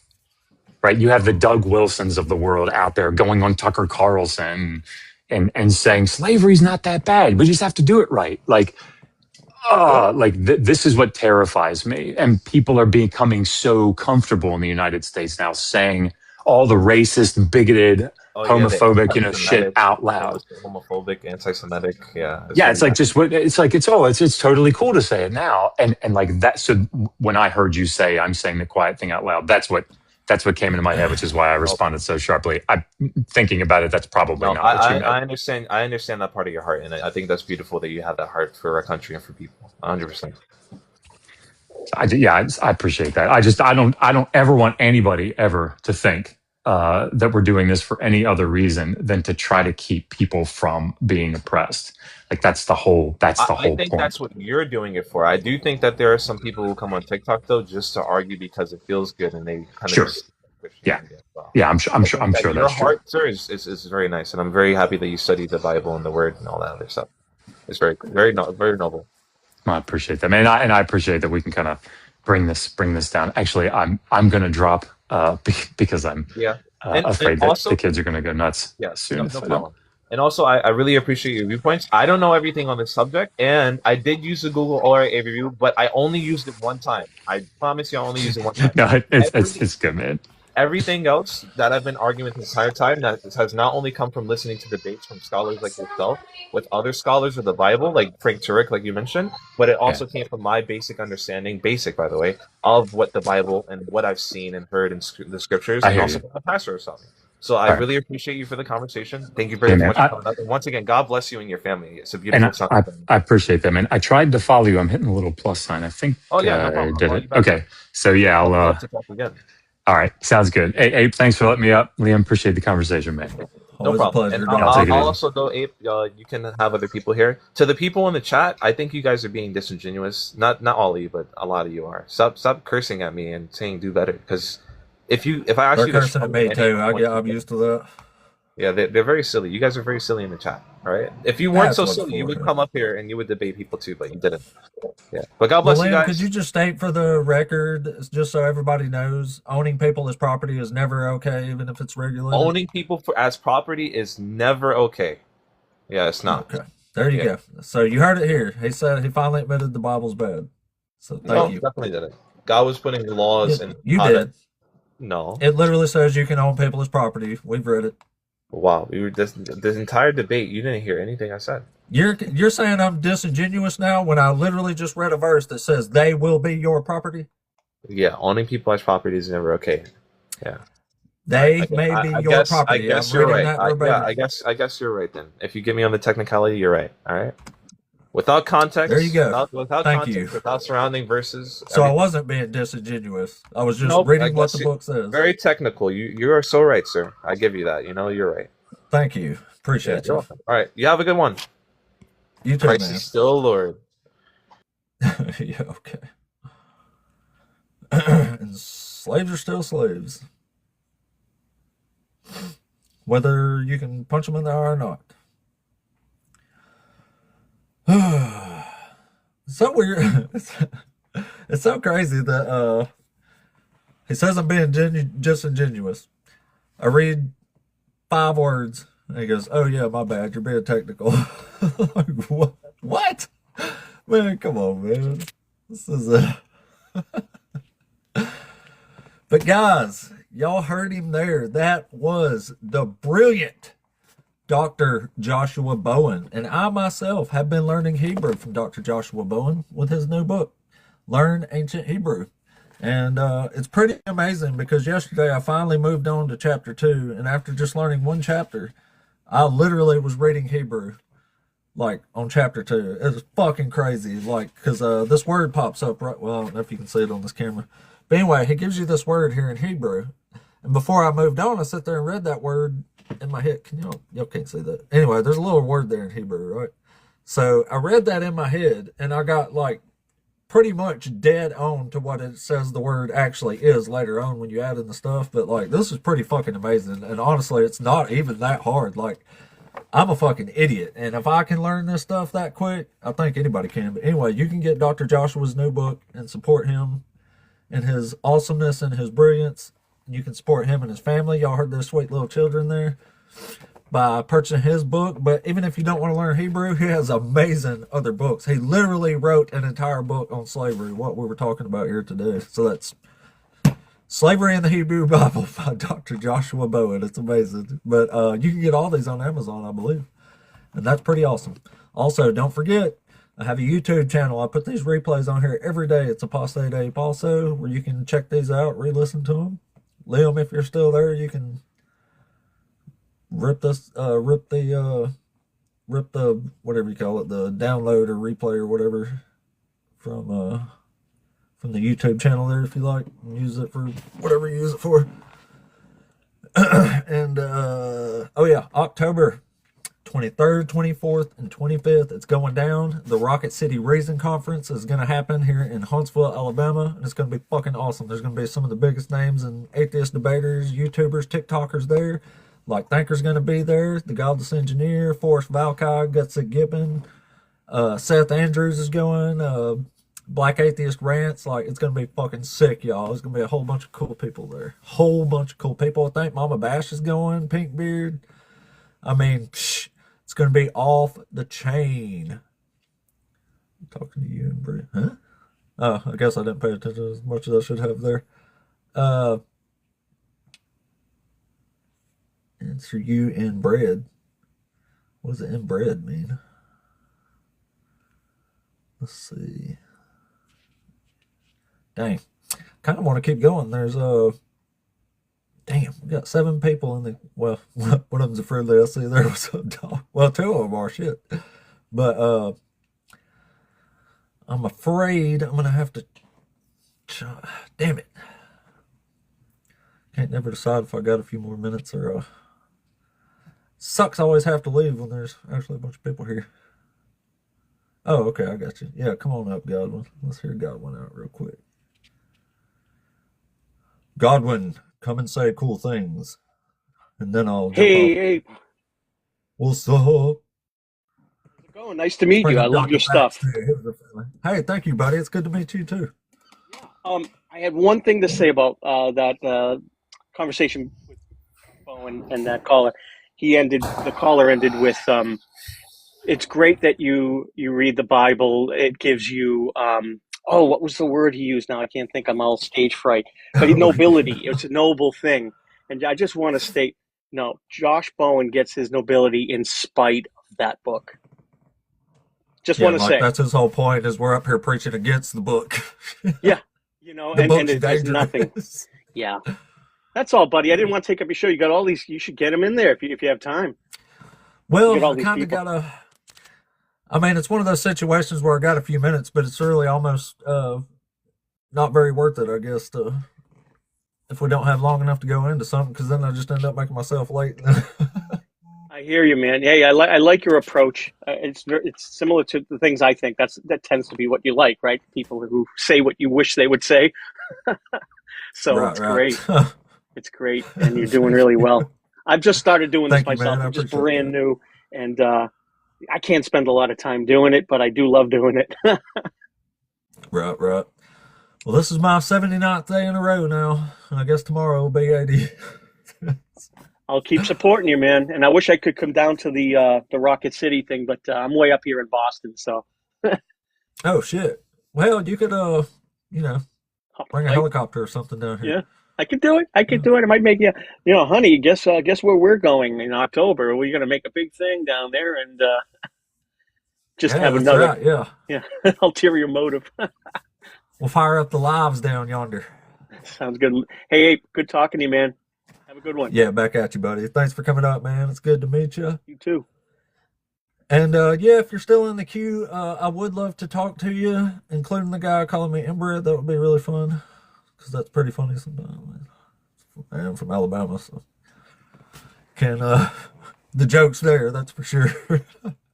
But anyway, I think I'm out of time. So if y'all want to come back in the morning, I will be back tomorrow for day 80 in a freaking row of trying to convince people owning people as property is bad. But yeah, y'all give me a holler. Thank you so much for the gifts, the engagement today. Again, make sure you're supporting Dr. Josh and his wonderful family and his brilliant work by picking up one of his books. Even if you don't learn it, you can still support him, and that'll help him a lot. We want to get him on the New York Times bestsellers list. That would be fucking awesome.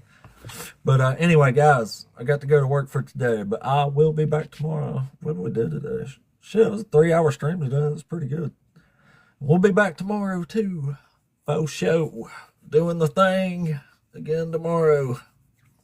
We'll have to take a day off at some point, y'all. Shit. But anyway, guys, thank you so much for all the love, all the support. Thanks to the crazy folks that come up here, Liam. I ended up gaining some respect for you there toward the end, since you at least said chattel slavery is not good. You have my respect for that, so thanks. Anyway, even to the nut jobs that came up and gave us some good content, appreciate y'all too. Y'all was here for that, so that's pretty cool. Hey, I see you just got here, but it was an awesome show today. So if you got a YouTube, check out my channel on YouTube. I put the replays on there every day. Also, Apostate Ape channel. You can check them out. This one will be over there in an hour or two, man. But there's hundreds of hours of good content over there. I probably got, not even shitting you, 500-600 hours of these things up there. But this one will go up there today, and today was pretty awesome. Had Dr. Josh up again, of course. Guys, catch y'all tomorrow morning, guys. Have a good one, y'all. I'm gonna get out here. Much love.